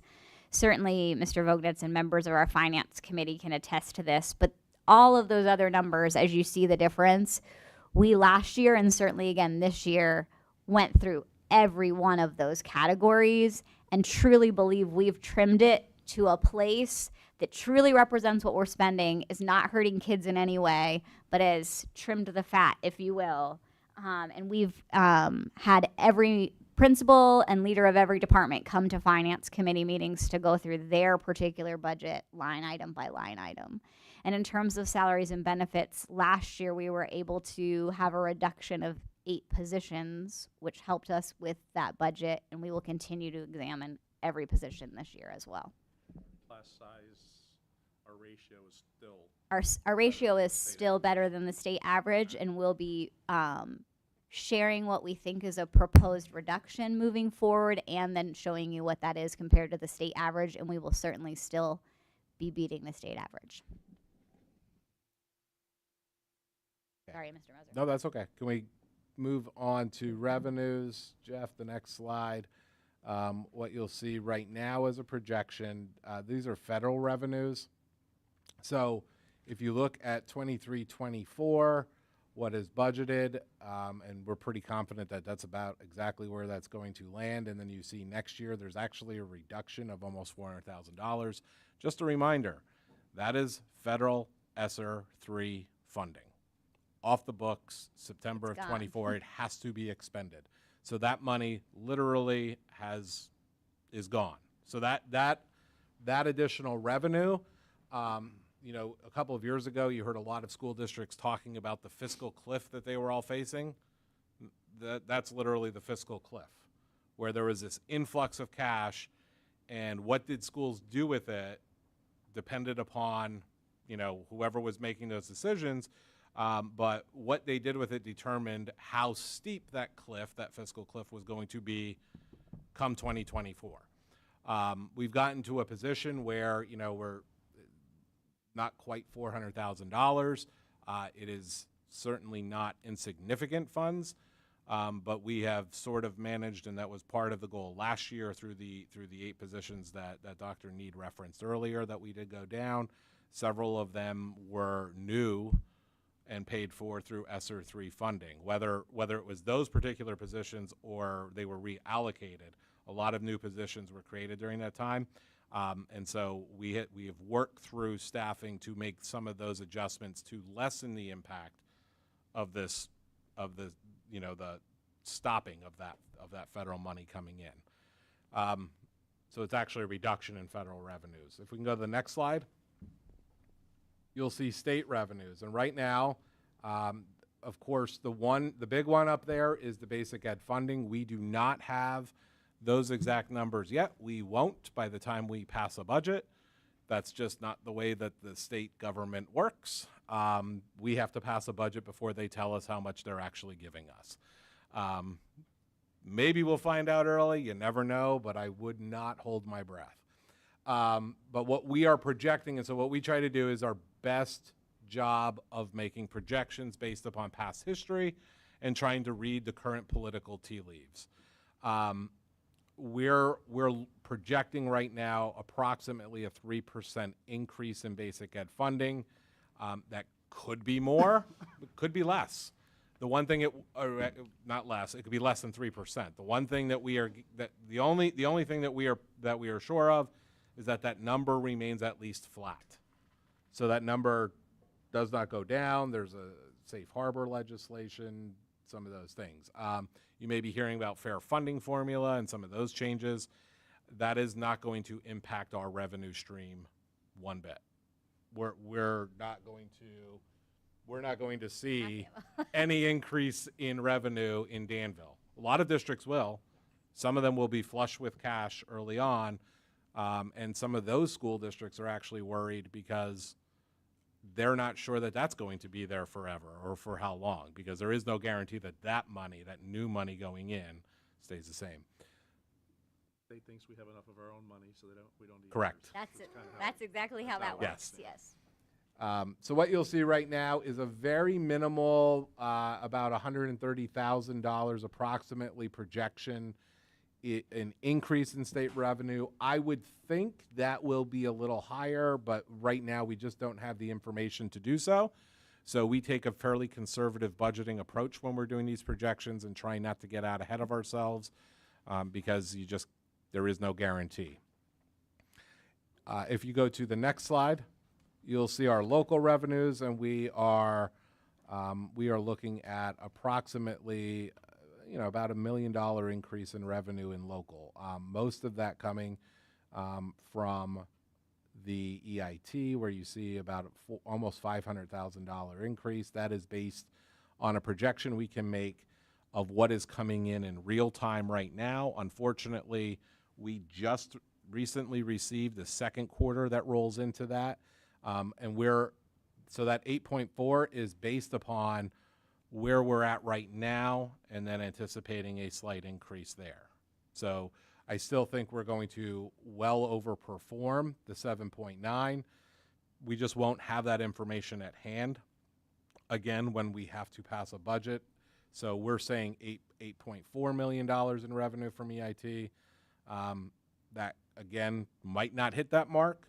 We're pretty confident it's likely to hit that mark based on the real-time numbers coming in.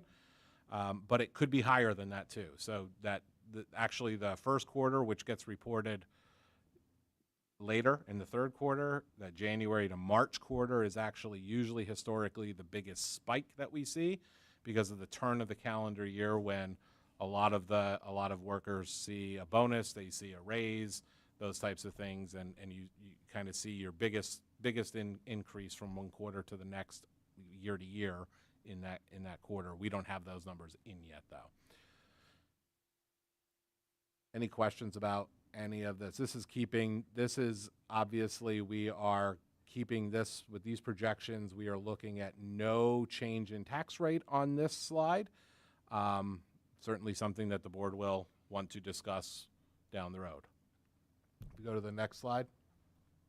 So worst case scenario, as Mr. Brookhart pointed out, keeping all of the retired teachers and their salaries where they are according to the next year's contract, this is what it would look like. We would have a deficit of approximately $2.3 million. Now, what we said to start with is looking at staffing right now. We believe through some preliminary staffing review and looking at our needs, we believe that we will find a minimum of $1 million in savings through some of those positions. It's probably likely to be somewhere in the neighborhood of 1.2, which brings that, probably slightly, we're probably going to slightly bring that deficit number in under $1 million, but probably $800,000 to $900,000 showing on the balance sheet.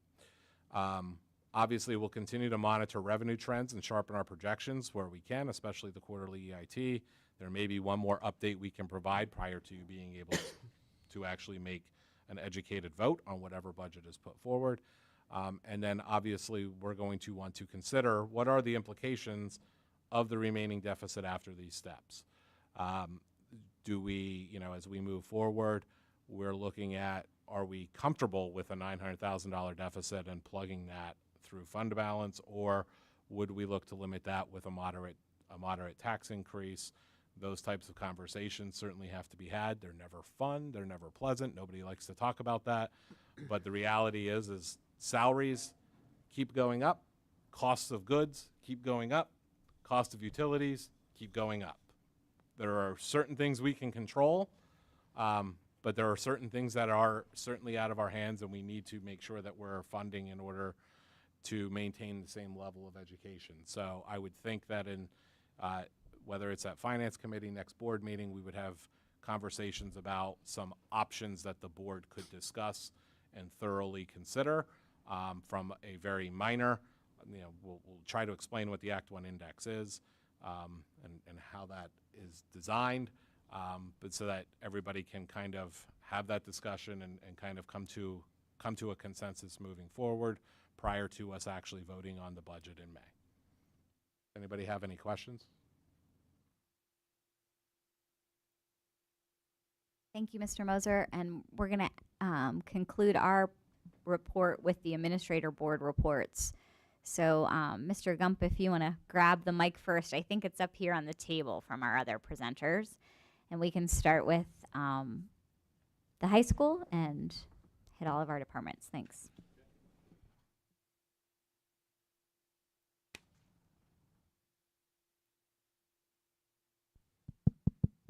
Okay, I will keep it brief, as I hope my esteemed colleagues do as well. Thanks, Larry. All right. So I just have one thing to share, and that is we are in the midst of scheduling season.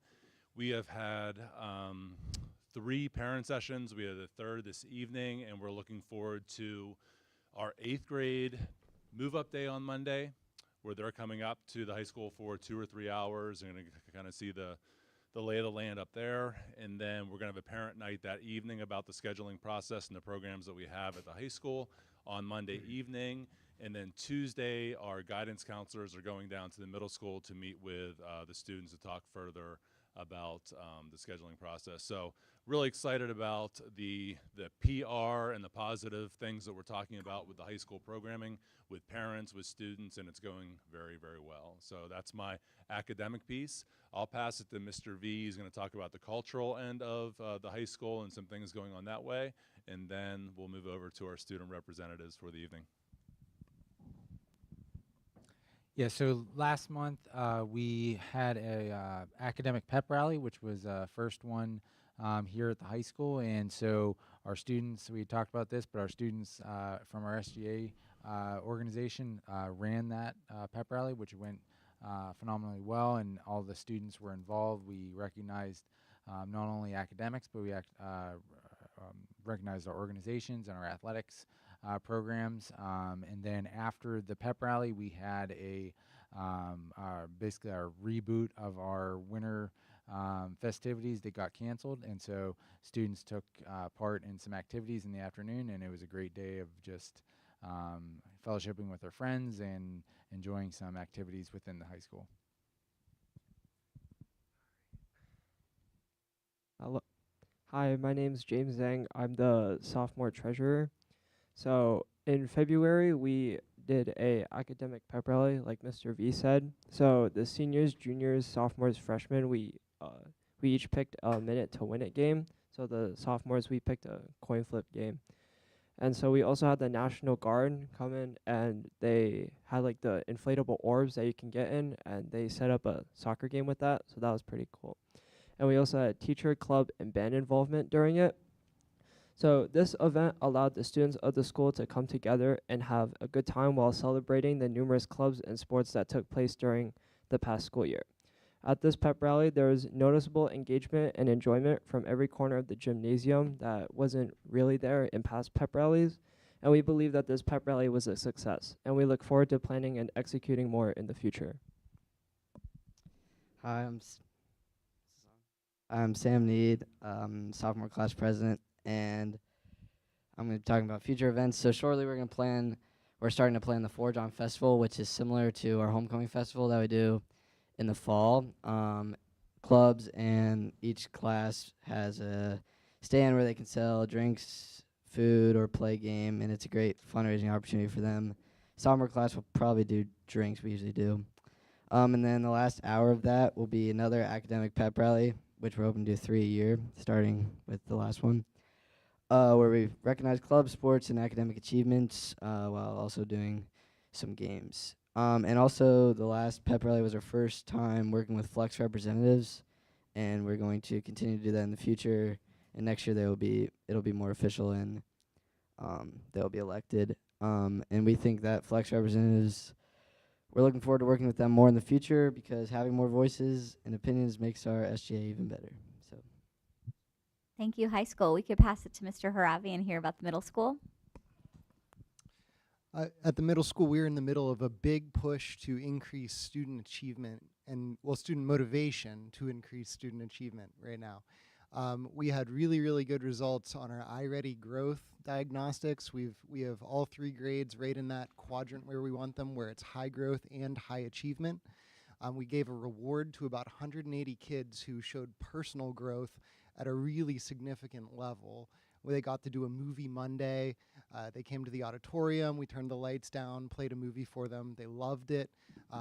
Good reward for their hard work. Want to mention really quick that a couple of community members, Brooke and Scott Mertz, just threw a fundraiser gala for the park project at the middle school. It brought in about $13,000. It was a really awesome event. They had a band there, great food. It was a lot of fun and a really cool evening.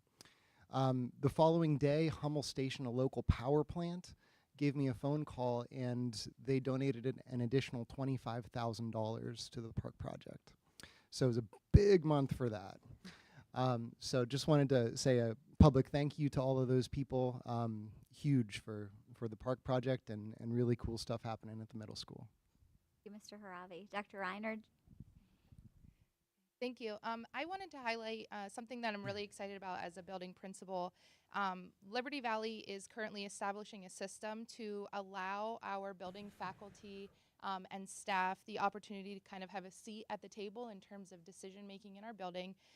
So there is an ongoing needs assessment throughout Liberty Valley currently, and based on the findings of one of our needs, we have determined that we definitely need a stronger system for our hallway passes, and because of that, we have developed several committees. One committee that I want to highlight is a volunteer committee comprised of grade level specialists and special education department reps that we are focusing on utilizing the e-hall pass system that the high school and the middle school currently use.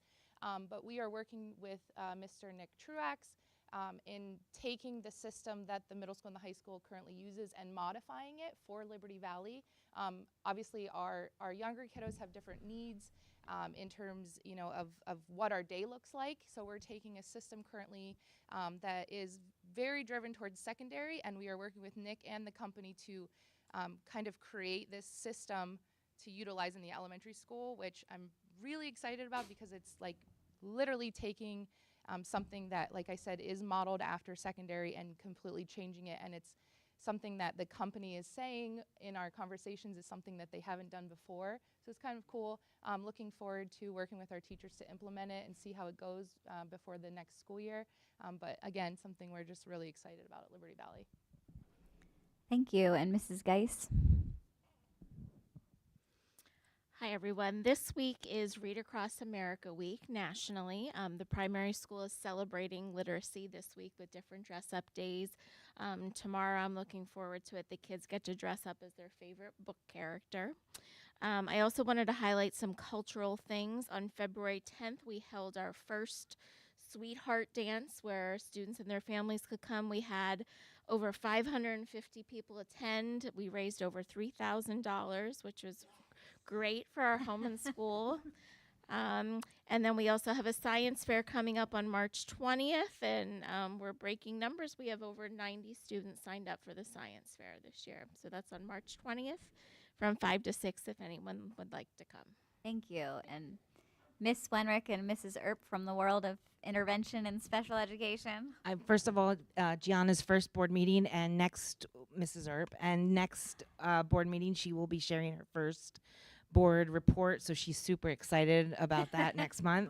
So hold on for that. And we're in the process in the elementary world of making informed decisions based on data for retentions and what an intervention like that would entail, because it impacts the student for a whole year of their life. So we're using our data, and we're looking at the retention policy from the board and making it, having it run through the MTSS process and developing considerations with 8 questions in considering attendance, the data, behaviors, and observations. So that's what we're in. That's what we're in the middle of right now. And then the other thing is I'm going to keep it short because Sam and I have to get home because we have a big day tomorrow. We have regionals for bocce championship. We won leagues last week. And tomorrow we travel to State College. So we have to get out of here early. So, we're not. Get your bocce sleep. Yes. And then finally, Mr. Ryan.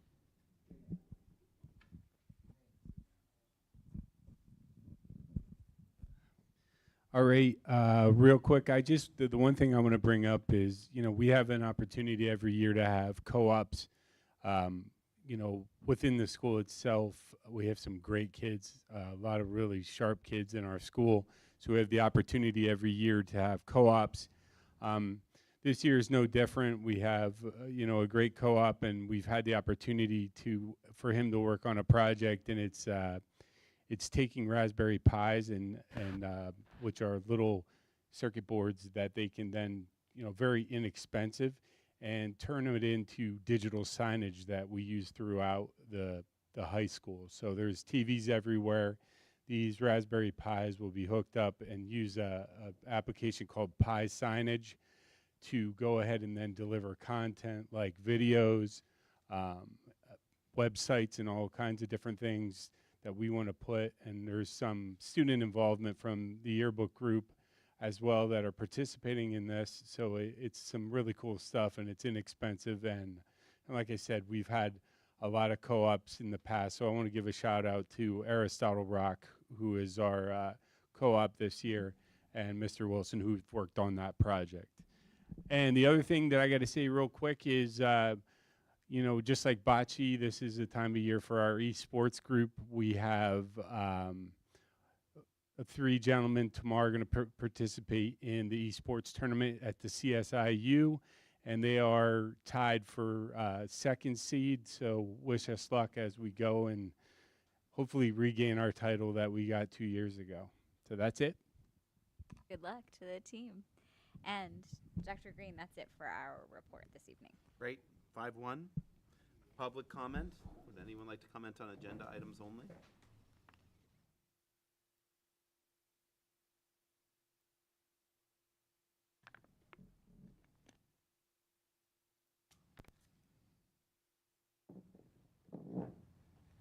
Hi there, I'm Troy Klinger, and I'm a resident of the Danville School District since 1996.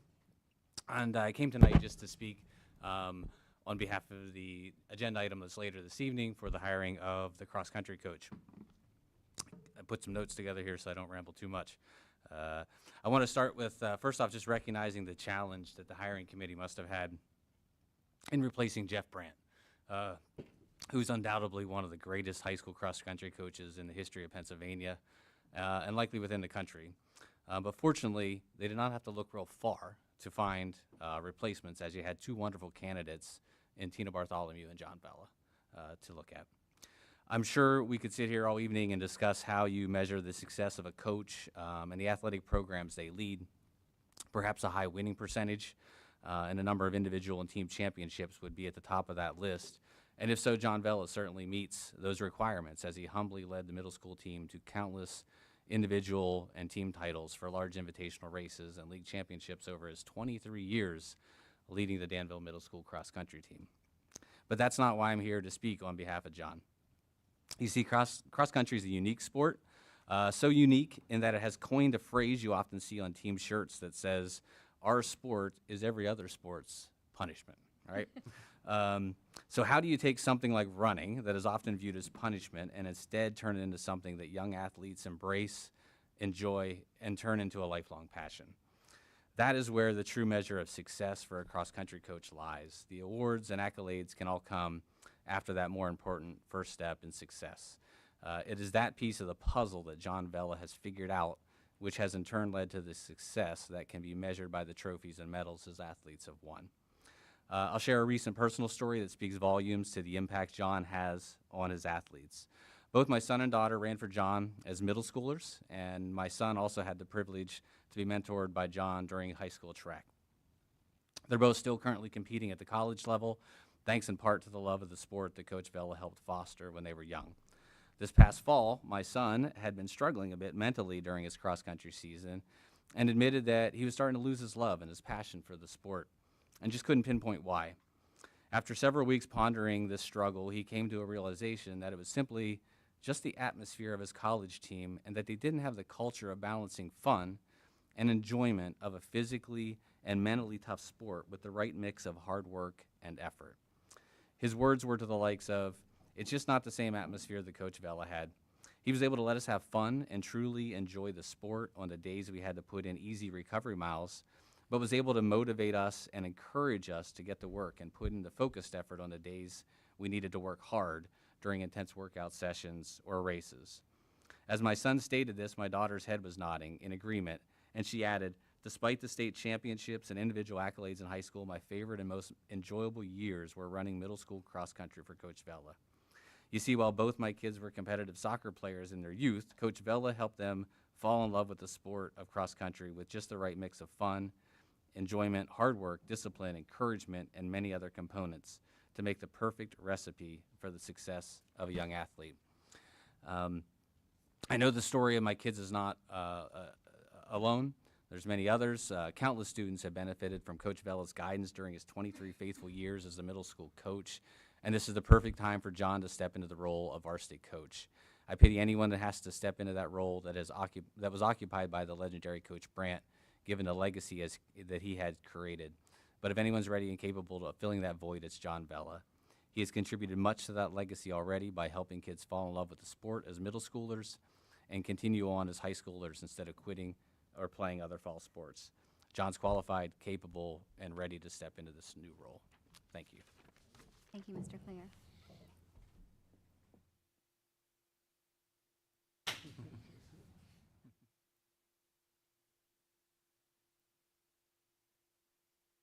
Hello, I'm Jonathan Spar, Dane Spar's dad, and I'm here also because Dane just really likes Coach Bella.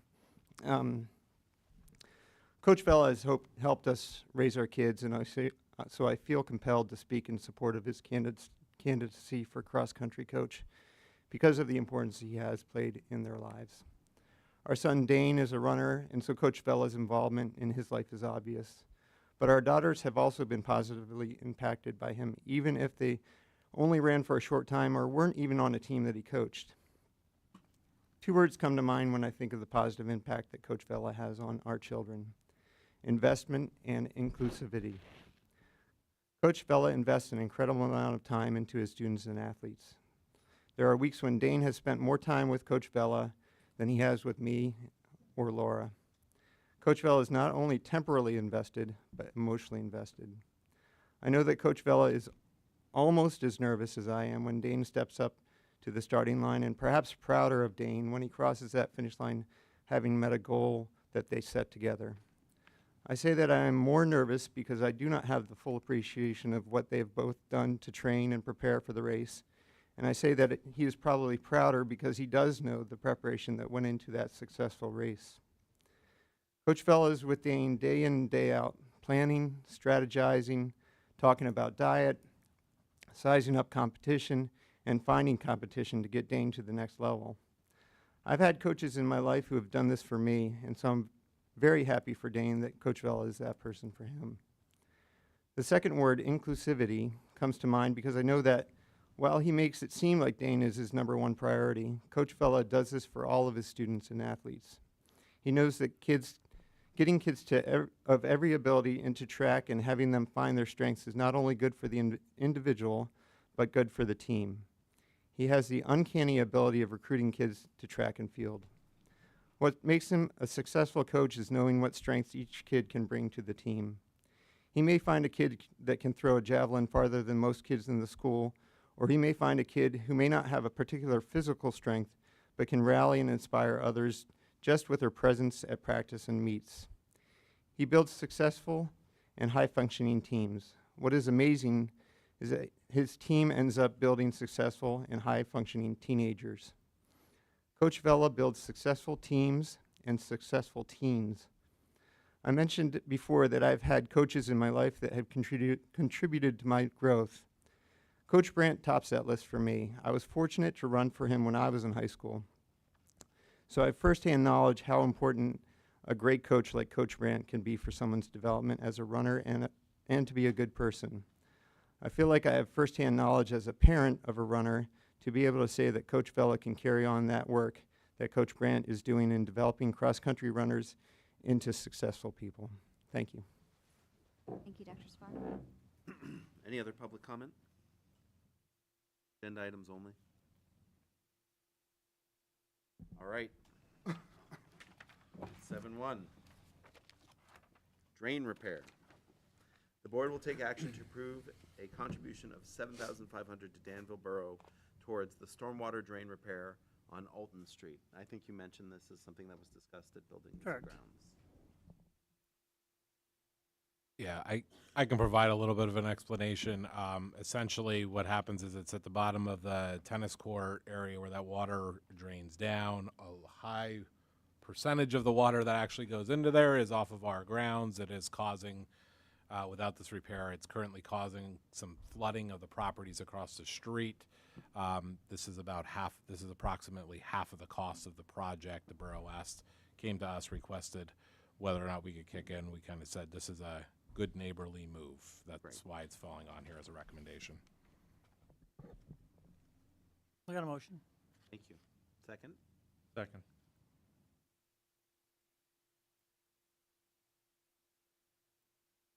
Mr. Hoffman. Yes. Mr. Reichard. Yes. Mr. Reichard Jr. Yes. Mr. Umbriak. Yes. Mr. Vognetz. Yes. Mr. Brookhart. Yes. Dr. Faulkner. Yes. Mr. Carmen. Yes. Dr. Green. Yes. 7-2, primary school pass-through replacement refrigerator. The board will take action upon the recommendation of the business manager to purchase a pass-through refrigerator Yeah. for the primary school from Singer at a total cost of $11,625.98 using food service funds. Motion. I'm not even going to try to pronounce that. I had actually looked that up on a computer today. This this refrigerator company, we actually got a good buy on it. Ralston, I think, is what I would go with. Refrigerator, that'll work. Yes, and the funds do come directly from food service funds Right. that have to be spent in very particular ways. Great. Did we had a Yes, motion? Do we have motion. a second? Second. Great.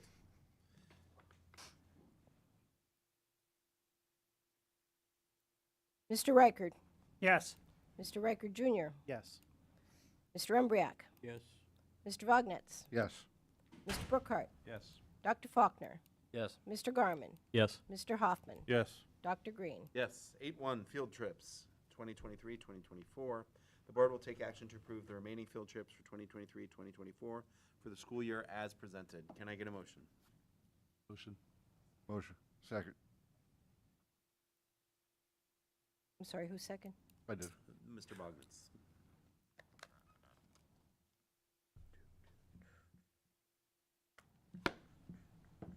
Mr. Riker Jr., Yes. Mr. Umbriak, Yes. Mr. Vognetz, Yes. Mr. Brookhart, Yes. Dr. Faulkner, Yes. Mr. Garmin, Yes. Mr. Hoffman, Yes. Mr. Reichert, Yes. Dr. Green. Yes. 8-2, Athletic Hall of Fame bylaws. The board will take action to approve the updated Athletic Hall of Fame bylaws as presented, and to remind everyone, this was discussed last time, and there were a few updates that we felt needed to be updated to allow certain individuals in and to clarify. Yeah. I think we were reducing the amount of time that they needed to be coaches. We lessen the restrictions. Yes. Was a lot more people into the vote. That's So, Motion. Second. great.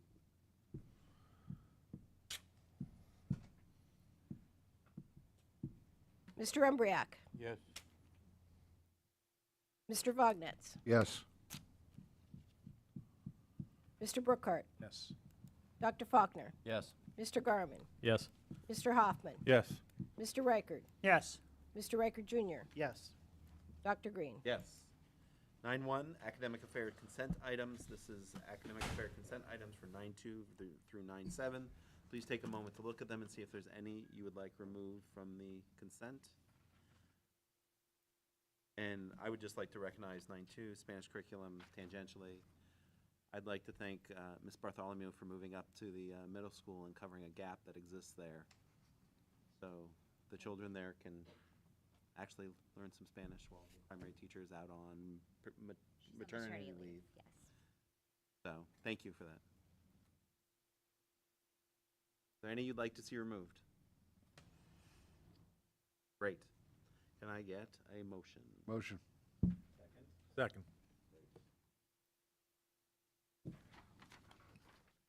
Mr. Vognetz, Yes. Mr. Brookhart, Yes. Dr. Faulkner, Yes. Mr. Garmin, Yes. Mr. Hoffman, Yes. Mr. Reichert, Yes. Mr. Reichert Jr., Yes. Mr. Umbriak, Yes. Dr. Green. Yes. 9-7, 2024-2025 high school handbook. That was part of Was that it? vote. Yes. Nine So eight. we're on 9-8. 9-8. I shorted it one. Yep. 9-8, 2024-2025 driver education MOU. The board will take action to approve the driver education behind the wheel instruction and end of course skills test MOU between Danville Area School District and Central Susquehanna Intermediate Unit as presented. Motion. Motion. Second. Brief explanation, this is not anything new. This is to allow the CSIU to, when our students reach out to them, arrange to do it on school grounds during school time if they have availability and if the student has availability.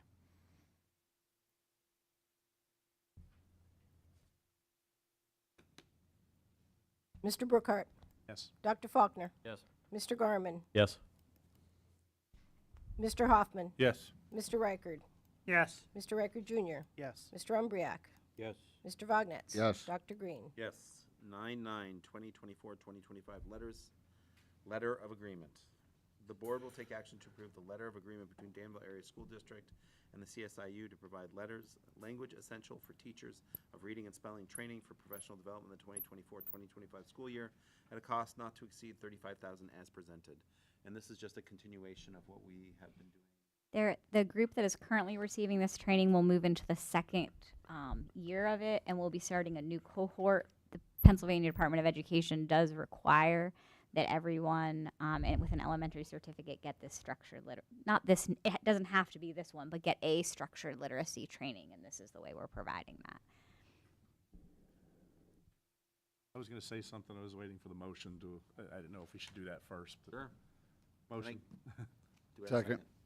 Yeah, I want to say, first of all, this is money so well spent, and I really appreciate, first of all, the reports from the administration. They were so on point. They were great, and the fact that we're having this training done, which is long overdue, so I appreciate Dr. Need, Mr. Moser, and your leadership in this area. And I made some comments earlier about some things where we were, and I think where we're going is the right way. When you had talked at some point about the MTSS essentially being abandoned, the multi-tiered system of support for struggling readers, the fact that we had done that was really very concerning at some point, and it's nice to see that restored.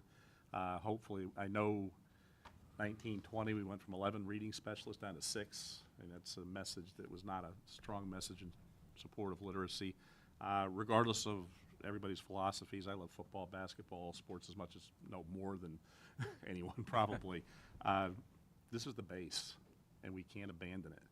It is so important, and it will save our kids and our system from so many other problems if our kids leave 3rd, 4th grade being able to read at grade level or above. So thank you for this. I think it's fantastic, and appreciate everything that everybody's doing to try to get us on track. Vote. Dr. Faulkner. Yes. Mr. Garmin. Yes. Mr. Hoffman. Yes. Mr. Reichard. Yes. Mr. Reichard Jr. Yes. Mr. Umbriak. Yes. Mr. Vognetz. Yes. Mr. Brookhart. Yes. Dr. Green. Yes. 11-1, this is where our business manager usually speaks. He is away at education, so nothing to fill in 11-1. 11-2 is the finance reports as presented. 11-3, cash receipts as presented. And then 11-4, something we actually have to do, bills for payment. January 31st, 2024 through February 28th, 2024. The board will take action to approve the bills for payment for January 31st, 2024 through February 28th, 2024. Motion. Second. And just as a procedural matter, I looked up the definition of a conflict of interest under the Ethics Act, and based on the definition, I would recommend that Mr. Reichard Jr. likewise abstain for any votes that relate to payment of the transportation. I can show you that definition later, so you... Kind of figured. Yeah, so I just wanted, that way you know.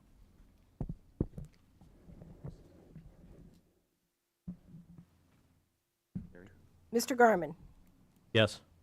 Mr. Hoffman. Yes. Mr. Reichard. Abstain. Mr. Reichard Jr. Abstain. Mr. Umbriak. Yes. Mr. Vognetz. Yes. Mr. Brookhart. Yes. Dr. Faulkner. Yes. Dr. Green. Yes.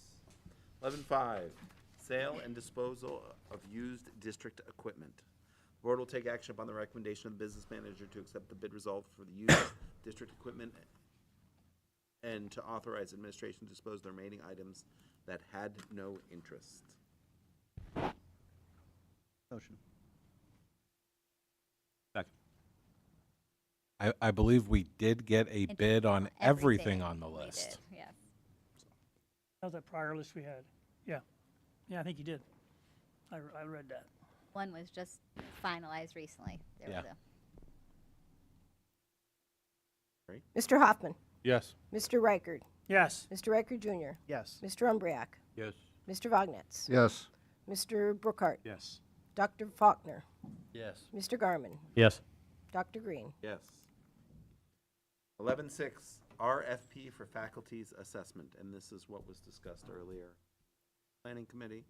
The board will take action to approve advertising the RFP for the faculty assessment as presented. Motion. Second. Is that second? Yes. Yeah. Great, thank you. Mr. Reichard. Yes. Mr. Reichard Jr. Yes. Mr. Umbriak. Yes. Mr. Vognetz. Yes. Mr. Brookhart. Yes. Dr. Faulkner.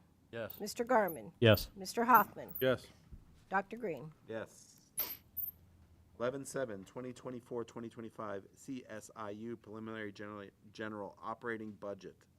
The board will take action to approve the 2024-2025 CSIU preliminary general operating budget as presented. Motion. Second.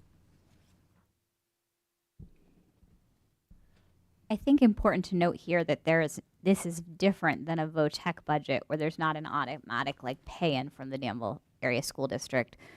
We are just purchasing, if you will, particular services. So if they have a program that we have a student placed in, if we need their services because a student is incarcerated, so they provide some regional services like that, as opposed to just an overall expense to us. Harry? Mr. Riker Jr. Yes.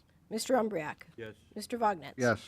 Mr. Brookhart. Yes. Dr. Faulkner. Yes. Mr. Garmin. Yes. Mr. Hoffman. Yes. Mr. Reichard.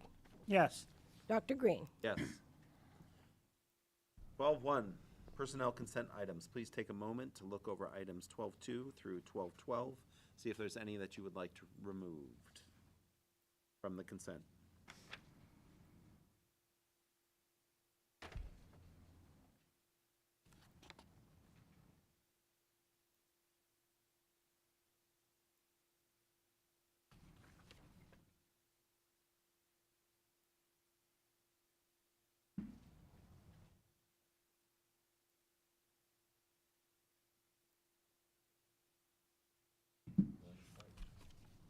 Sold. Motion to approve. Thank you. Second. Harry? Mr. Vognetz. Yes. Mr. Brookhart. Yes. Dr. Faulkner. Yes. Mr. Garmin. Yes. Mr. Hoffman. Yes. Mr. Reichard. Yes. Mr. Reichard Jr. Yes. Mr. Umbriak. Yes. Dr. Green. Yes. 12.13, hire middle school girls soccer coach. The board will take action to approve Kelly Michaels as the head middle school girls soccer coach for the 2023-2024 spring season at a stipend of $1,350, step 1. Motion. Second.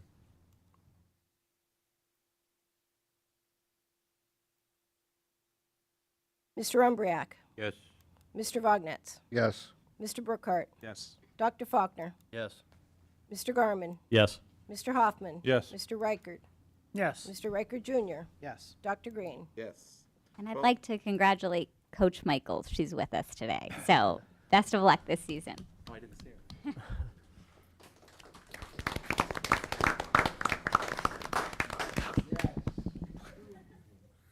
12.14, hire middle school field hockey coach. The board will take action to approve Erica Laverio Correct. as head middle school field hockey coach for the 2023-2024 spring season with a stipend of $1,350, step 1. Motion.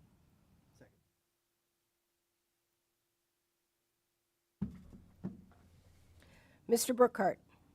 Yes. Dr. Faulkner. Yes. Mr. Garmin. Yes.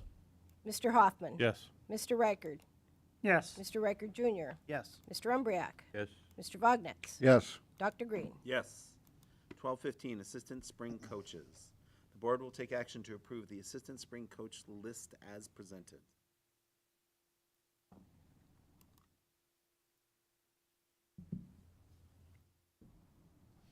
Can I get a motion?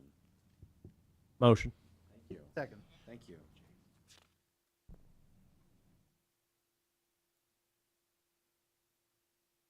Dr. Faulkner. Yes. Mr. Garmin. Yes. Mr. Hoffman. Yes. Mr. Reichard.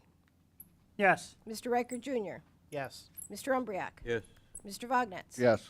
Mr. Brookhart. Yes. Dr. Green. Yes. 12.16, hire head cross-country coach.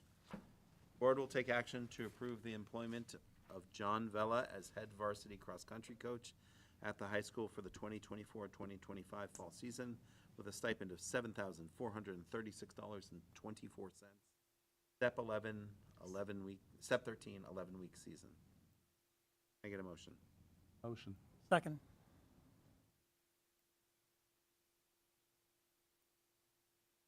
Mr. Garmin. Yes. Mr. Hoffman. Yes. Mr. Reichard. Yes. Mr. Reichard Jr. Yes. Mr. Umbriak. Yes. Mr. Vognetz. No. Mr. Brookhart. Yes. Dr. Faulkner. Yes. Dr. Green. Yes. 12:17. I'm sorry, Coach Vella's also with us, so I'd like to congratulate Coach Vella.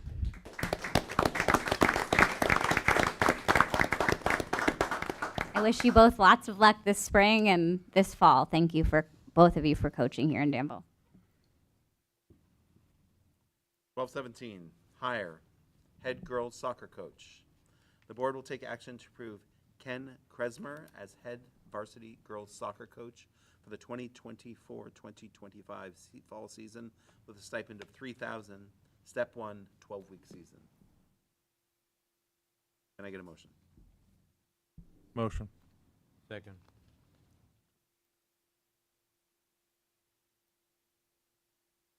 Mr. Hoffman, Yes. Mr. Reichard, No. Mr. Reichard Jr., Yes. Mr. Umbriak, Yes. Mr. Vognetz, No.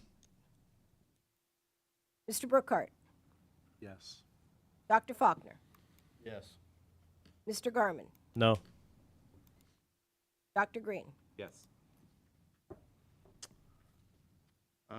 12/18, 2024, 2025, return of fall coaches. Can I get a motion? Is this is the only way this list is voted on is as a whole? You can't pull individuals off a list like that? Just curious. So we can have a discussion about whether or not we want things back in a different way. I mean, I have concerns with someone on that list. I'd love to discuss. We can also adjourn to executive session. I know it's late, but Sure. you can always do that on a personnel question as opposed to just going forward with something we're not comfortable with. Would you Fine. like that? That's fine. I'm fine with that too. I think we need three. Jennifer? Or the president could just call it. All right. Shall we go to executive session? Want is a strong word. A quick one? We can.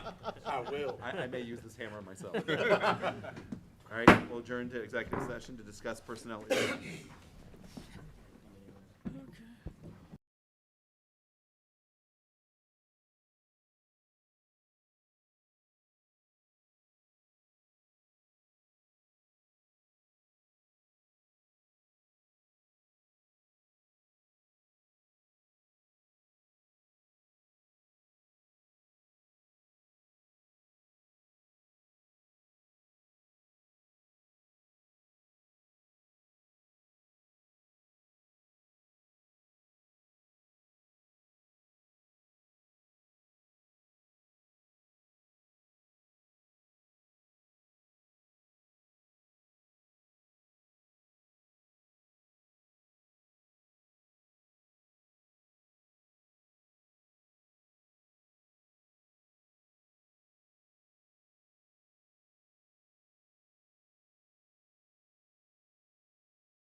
Skippy. We adjourned for executive session both before and during this meeting to discuss personnel issues. We are now back in session, hopefully moving along. So, and I would like to get you all home before midnight, if possible. Please. Okay. So don't set your expectations too high because there's more to discuss. So, 12/18, 2024, 2025, returning fall coaches. The board will take action to approve the 2024-2025 returning fall coaches as presented. Can I get a motion? Motion. Second. Great. Mr. Reichard. Yes. Mr. Reichard Jr. Yes. Mr. Umbriak. Yes. Mr. Vognetz. Yes. Mr. Brookhart. Yes. Dr. Faulkner. Yes. Mr. Garmin. No. Mr. Hoffman. No. Dr. Green. Yes. 14-1, 2023-2024 bus driver list. The board will take action upon the recommendation of the superintendent to approve the bus driver list 2023-2024 school year as presented pending the reset of all required clearances and documentations. Can I get a motion? Motion. Can I get a second? Second. Great. Mr. Reichard Jr. Abstain. Mr. Reichard. Abstain. Mr. Umbriak. Yes. Mr. Vognetz. Yes. Mr. Brookhart. Yes. Dr. Faulkner. Yes. Mr. Garmin. Yes. Mr. Hoffman. Yes. Dr. Green. Yes. So 15-1, board concerns, items for the next agenda meeting. I will bring up the first one, which I'm sure will engender some discussion. So as the board president, it sounds like I can make the choice whether to take us back to committee of whole or not, correct? Under 006, it does give you the ability. Okay. So there's been some discussion about whether or not we should return to the committee of the whole. For those of you who don't know what the committee of the whole is, you still have individual committees, but they don't meet regularly. They meet as necessary. There would probably be a few that would meet regularly still. One of them would be the long-range planning committee. Right. Anything that requires too much intense discussion that can't occur during a second board meeting. It would mean we would reinstitute a second board meeting where there would be a discussion of the issues that normally fell for committees. So the advantage of doing this is the fact that all of us will be present for all the discussions for all the committees. Now, there still will be committee leads and committee holes, and they still can call an individual committee meeting as necessary. The reason this came up is that there's been several times there have been issues that have been discussed at the committees, and then the rest of the board, there has to be a rediscussion of it because they weren't there and present to hear the discussions. So it was felt by several board members and mentioned to me that it might be worth going back to it because then all of us can hear everything that's going on in all the committees and be more educated in the way that we vote. I will acknowledge that a few of the board members who've been on here a longer period of time are reluctant to go back to the committee of the whole. The reason for that is because it didn't work so well when we did it last time, but that was under a different set of administration and under a different board president. It's not formally a voting item, but because it influences what we all do and how we function, I wanted to essentially, I don't know whether technically vote on whether or not to do it or not, but to have a discussion about it and then make a decision as an entire group about whether we want to go back to a committee of the whole or not. We did that, the committee of the whole meeting would occur 2 weeks before the board meeting, and we would essentially discuss anything that would be coming up for a vote during that time. It would be a non-voting meeting. It tends to be a little bit long because you tend to be discussing whatever happens to be, you're not necessarily discussing everything, but you're discussing the pertinent issues surrounding what each of the individual committees would be dealing with. So I'm going to open it up to the floor. I know some board members have strong opinions about which way to go, but I want to make sure everyone's voice is heard and I want to get a consensus because I didn't want this to be something we arbitrarily went into. I did try to get most of your opinion about what you thought of it. But I figured it was better to have the discussion in a public forum and then make a decision. So I'll open up the floor. Sandy, you know my concerns. I emailed you. 100%.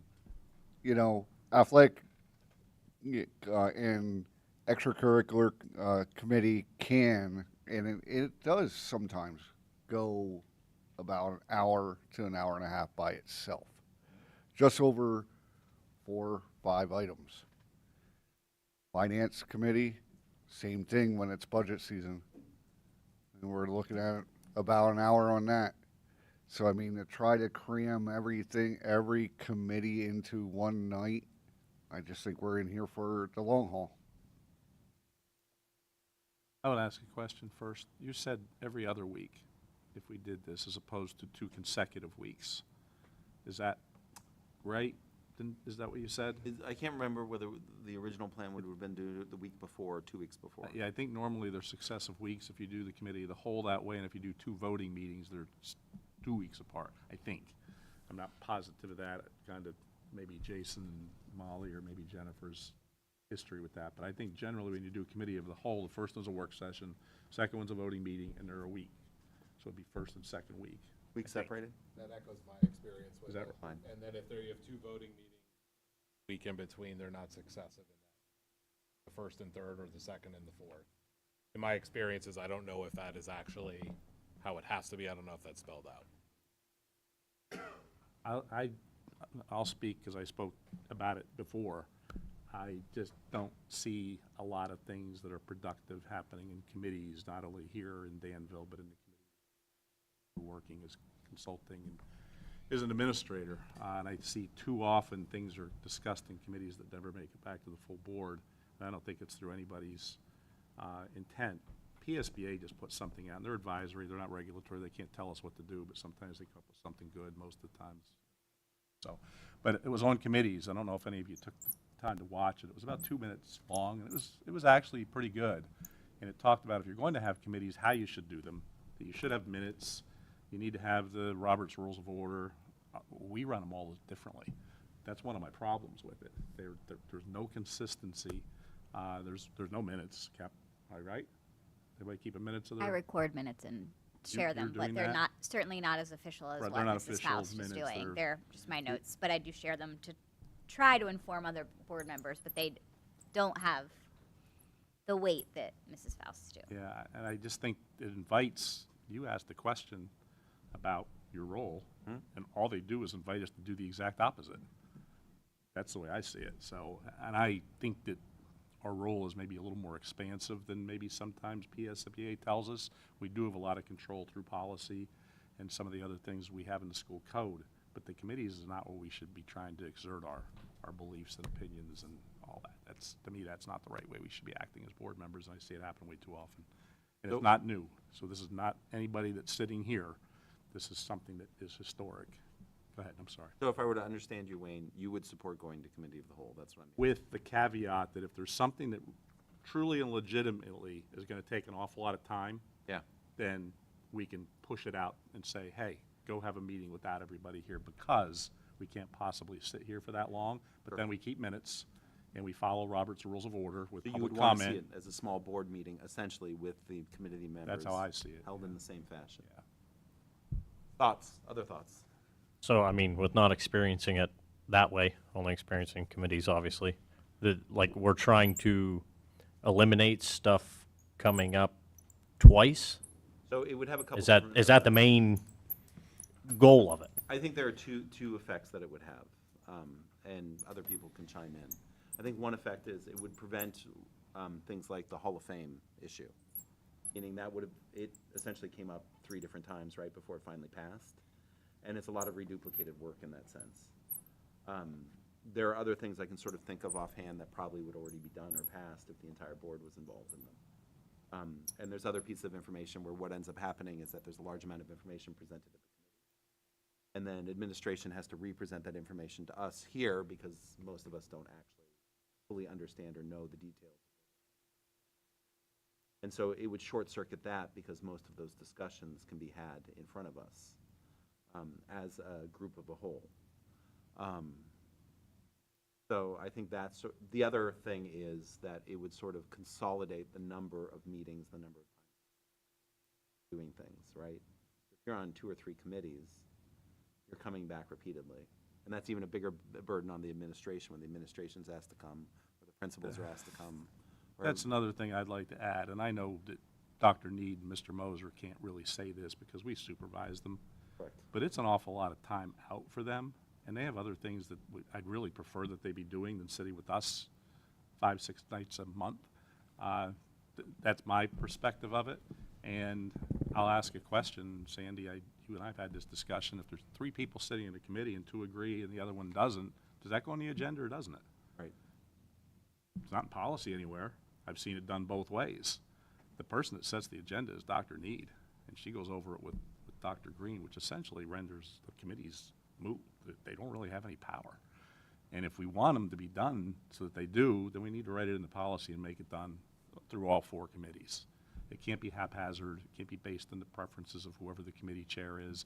I've heard things. I heard academic affairs. This is one of the things that kind of set me off a little bit. We were talking about the 7-period versus the 8-period day, and I heard we decided in committee. Well, no, you didn't. You can't decide anything in committee. You're not allowed to do that. There's not 5 of you there. And I'll go back a couple of years when they started the academic affairs. It's one of my pet peeves with committees. That's where a lot of the things I referred to tonight actually happened. They created a committee. They went into executive session and determined who was going to be on it, which is blatantly illegal. And they just decided they were going to make all these changes. And I just don't know that if we don't structure these properly, they don't invite bad behavior. That's how I feel about it. And I'm only one, so. Other thoughts? In the past, when it was committee of the whole, on average, how long do those meetings last? We didn't do it a very long time, and it was a pretty chaotic time, so I wouldn't take those as representative of what it could possibly be.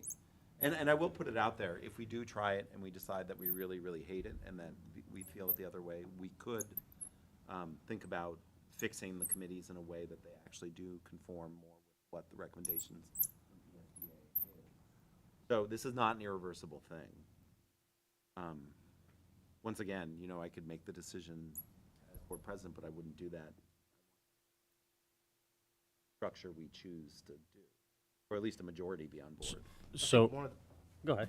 I think one of the challenges that I have experienced is that it is hard to really know what is happening in the committees that I'm not a part of. And so it's like there are times where even if I have read detailed everything that's on the board agenda, things are coming up in this meeting and I'm not really feeling super confident that I have a good grasp of what's going on because the level of depth and detail was discussed in a committee meeting. And yes, I could go to those meetings, right? I have that option, but. Well, you may. Kind of. It depends on how many people are there. Right. Because Unless someone else, you unless can't 2 form other a people quorum. come with me, right? So it's like, and it just makes it, I think, challenging to feel like I have a comprehensive understanding of. Sometimes they're important for us to make decisions. Well, so that's one of the things that this would aim to solve. Yeah, that's what I'm saying. Yeah. Dr. Faulkner, you had made a comment about the data that you heard in the Academic Affairs Committee, and you were we all should have heard that. Yeah. We get this, and that's part of the education of a board. Richard, you have some great things that are said, and you have some people that come in academic or athletics. We get this, and that's a way we all learn and we all get better as a board. I think we function well and get along really well, but I think if we are to develop further, we all need the same base of knowledge, and I don't think we necessarily have that. I will point. Sorry, Wayne. I will point out that the committee chairs would still set the agenda for whatever's going to be discussed during the committee of the whole. There are specific subsections. So it's not like I would suddenly decide what athletic. Correct. Yeah, I would certainly still work with committee chairs. When you're talking about potentially trying something, Dr. Green, and seeing, I would just want to name in terms of trying something to see that one item that I think is of grave importance to all 9 people is we presented a preliminary budget, and so we have to specifically spend time talking about where we're reducing costs and, you know, what, if there was a tax increase, what are the options there? What would that look like? And that isn't really a 2 or 3 person decision. So even if this was a short-term, let's try committee of the whole, that's a key item. So it's a good time to try. Like that's an important 9-person discussion, if you will. If you do your committee of the whole right, the second meeting, you should zip right Goes through it. fast. Yeah, It 'cause you've goes already fast. seen everything in the first Right. meeting. It's like a half hour. You're going to be here till 10:30 at night because you've already heard it the previous week, and all you're doing is voting on something you already knew about. That's another one of the benefits of the committee of the whole. Your board meetings are much more streamlined. You've already discussed. I would, and I've seen districts where it's done well. Yeah, I've done that too. I've seen that too. Meaning, like us. meaning I could walk in and say, item 1 through Correct. item 15. Correct. Every item underneath there. Anyone want to remove Because they- anything? I motion. No. Yeah, because they've even the simple statement about the drainage and sharing with the borough would have been something everyone heard about, so there'd be no words exchanged about that at the voting meeting. Many districts do that, as well as doing block voting.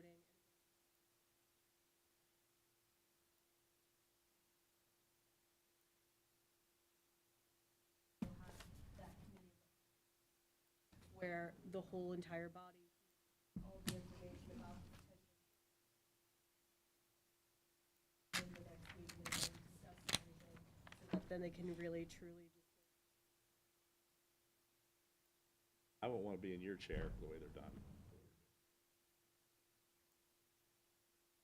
You could still pull stuff out, like you could still be able to pull items out if you needed to discuss from a consent agenda. I mean, when you're voting, you still could do whatever you Yeah. want. But I think it would. Junior, senior, any thoughts? Way past my bedtime, I'm not gonna be here. My initial thought, and this is just my 2 cents throwing it out there, again, from being involved in the community like I am. I think if we have a meeting as a whole where we discuss the items that the individual committees do talk about when they're together, that I think it will help with our transparency with the community. And I think it'll be a positive step for us as a board. Because as we all know, we are not the most liked people sometimes in the community because we're not as transparent as people would like us to be. That was true even before I was on the board. That would mean all our meetings that we want to talk about has to be before our meeting of the whole. We won't have no information anyway, because if I go to a meeting after meeting, I want to give it to you because I won't been there yet. So if I got head start at the end of the month, you have always be not in the same page as you will be on anyway, because I either haven't went to the meeting yet, or I'll be after you had the meeting already, and then I go. So everybody can't change their meetings to. They're all staggered out. What's that? So we would have the committee of the whole before voting. So you get all the information before you had to But vote. if I didn't have the meeting yet, how can I give you information if my meeting's after? Like, Head Start's at the end of the month, Building and Grounds is in the middle of the month. You would just be reporting on whatever your most recent meeting is, for example, for Head I Start. expect me to remember 3 weeks. Terry will write it down for you. Okay, write it down. Yeah. Well, I'm gonna remember 3 Linda will help you with Head Yeah, Start, yeah. I promise. Can I hear from the other side? Sam, I heard from you. Thoughts? I mean, being new to the board and new to a lot of this, being able to hear it all, I like the idea. Being able to be present at all those meetings, because I agree, sometimes you come here, you get a little snapshot, and we're voting on something that I'd love to have more discussion on, so. Sure, makes sense. I'm not against it. I mean, give her a whirl. I like the idea. It just makes me wonder about the agenda when you have, if you have a lot of items on the agenda, like Rich was saying, how are you going to get it all in? I think if you have Bring to, your you dinner. break out. Because the committee chair can still call a meeting. So if there's, If you still want to have a meeting, you can have a meeting. yeah, you can. That's basically what it comes down to. If there's Yeah. too There's much too in a much for it to be particular handled. topic. So who, Here. wait. That should be rare. Okay, so any basis, like, just say athletics, for example. If there's something like, the scoreboard, somewhat, who does something like, if him and I were to talk and be like, hey, we should probably have a meeting, who's the deciding you can have a meeting or you can't have a I meeting? think you guys would be the ones to decide it. I think the committee Okay. chair still calls the meeting. Okay. I think the only thing That is in policy, I believe. Yeah, I think the only difference would be that we would want to actually have the meeting structured as, from what Wayne is saying, is to actually have the meeting Oh, yeah. structured as a real Yeah, meeting. yeah, that's- yeah, As I'm opposed not to, against that either, yeah. Like, the way that academic affairs goes right now is, Oh, yeah. we get a lot of interesting information from Molly and Jason, but there's no real structure. Yep. And so. Yeah, that was my only question. I'm hearing the majority seems okay with it. So why don't we try it, and we can revisit it after a month or two, see what we think. I think what we're gonna see is that there's a lot of ebbs and flows about what actually needs to be discussed during a meeting. So, like, there's gonna become a spike here where we're gonna have to discuss about a lot of things about finance, but probably not so much about athletics or academics or other things. Then there's gonna come a cycle where there's gonna be a lot more for academics, or buildings and grounds and things like that. And I think what we'll see is that, you know, there's ebbs and flows in what really needs to be concentrated on. We're also going to get a sense, I think, that some of these things that are discussed month after month in committees, when you're sitting here, either they're not going to have support and they go away, or Right. they're going to move. Yeah, because nothing new happens. Exactly. I know, we're talking. Well, I school actually board kind for of the think, 7th month in a row. Yeah. I kind of think the scoreboard would be done if it was amongst all of us. I kind of Good get that example. feeling, It's a real good example. right? Yeah. So why don't we move to committee of the whole? All right? Sandy buys the pizza. I think that's fine. Okay. Sandy buys the pizza. You buy the pizza. Oh, for I'm those I'm meetings. happy to buy pizza for the board. Yeah, you gotta buy a supper. And I'll buy pizza for the board. and- Supper and midnight. It's on the record. Anyone who makes it through the whole meeting. That's public. No, I'm sorry. All right, any other board items, concerns? Exhaustion? Okay. You're fine, business. Public comments? Please. No? Okay. Motion to adjourn? guys Motion to adjourn? You guys did an excellent job. Thank you, Thank you, Larry. Larry. Thank you. Yeah. Hey, it was my first school board meeting that I came to tonight. You picked a great night to come, Larry. Take the long one. I know I did. So, Make sure that gets in the minutes. Motion to adjourn? Motion. Second. We're adjourned. Jesus. Sandy, I need you. God bless. Richard, too. Sandy, I need you to sign something.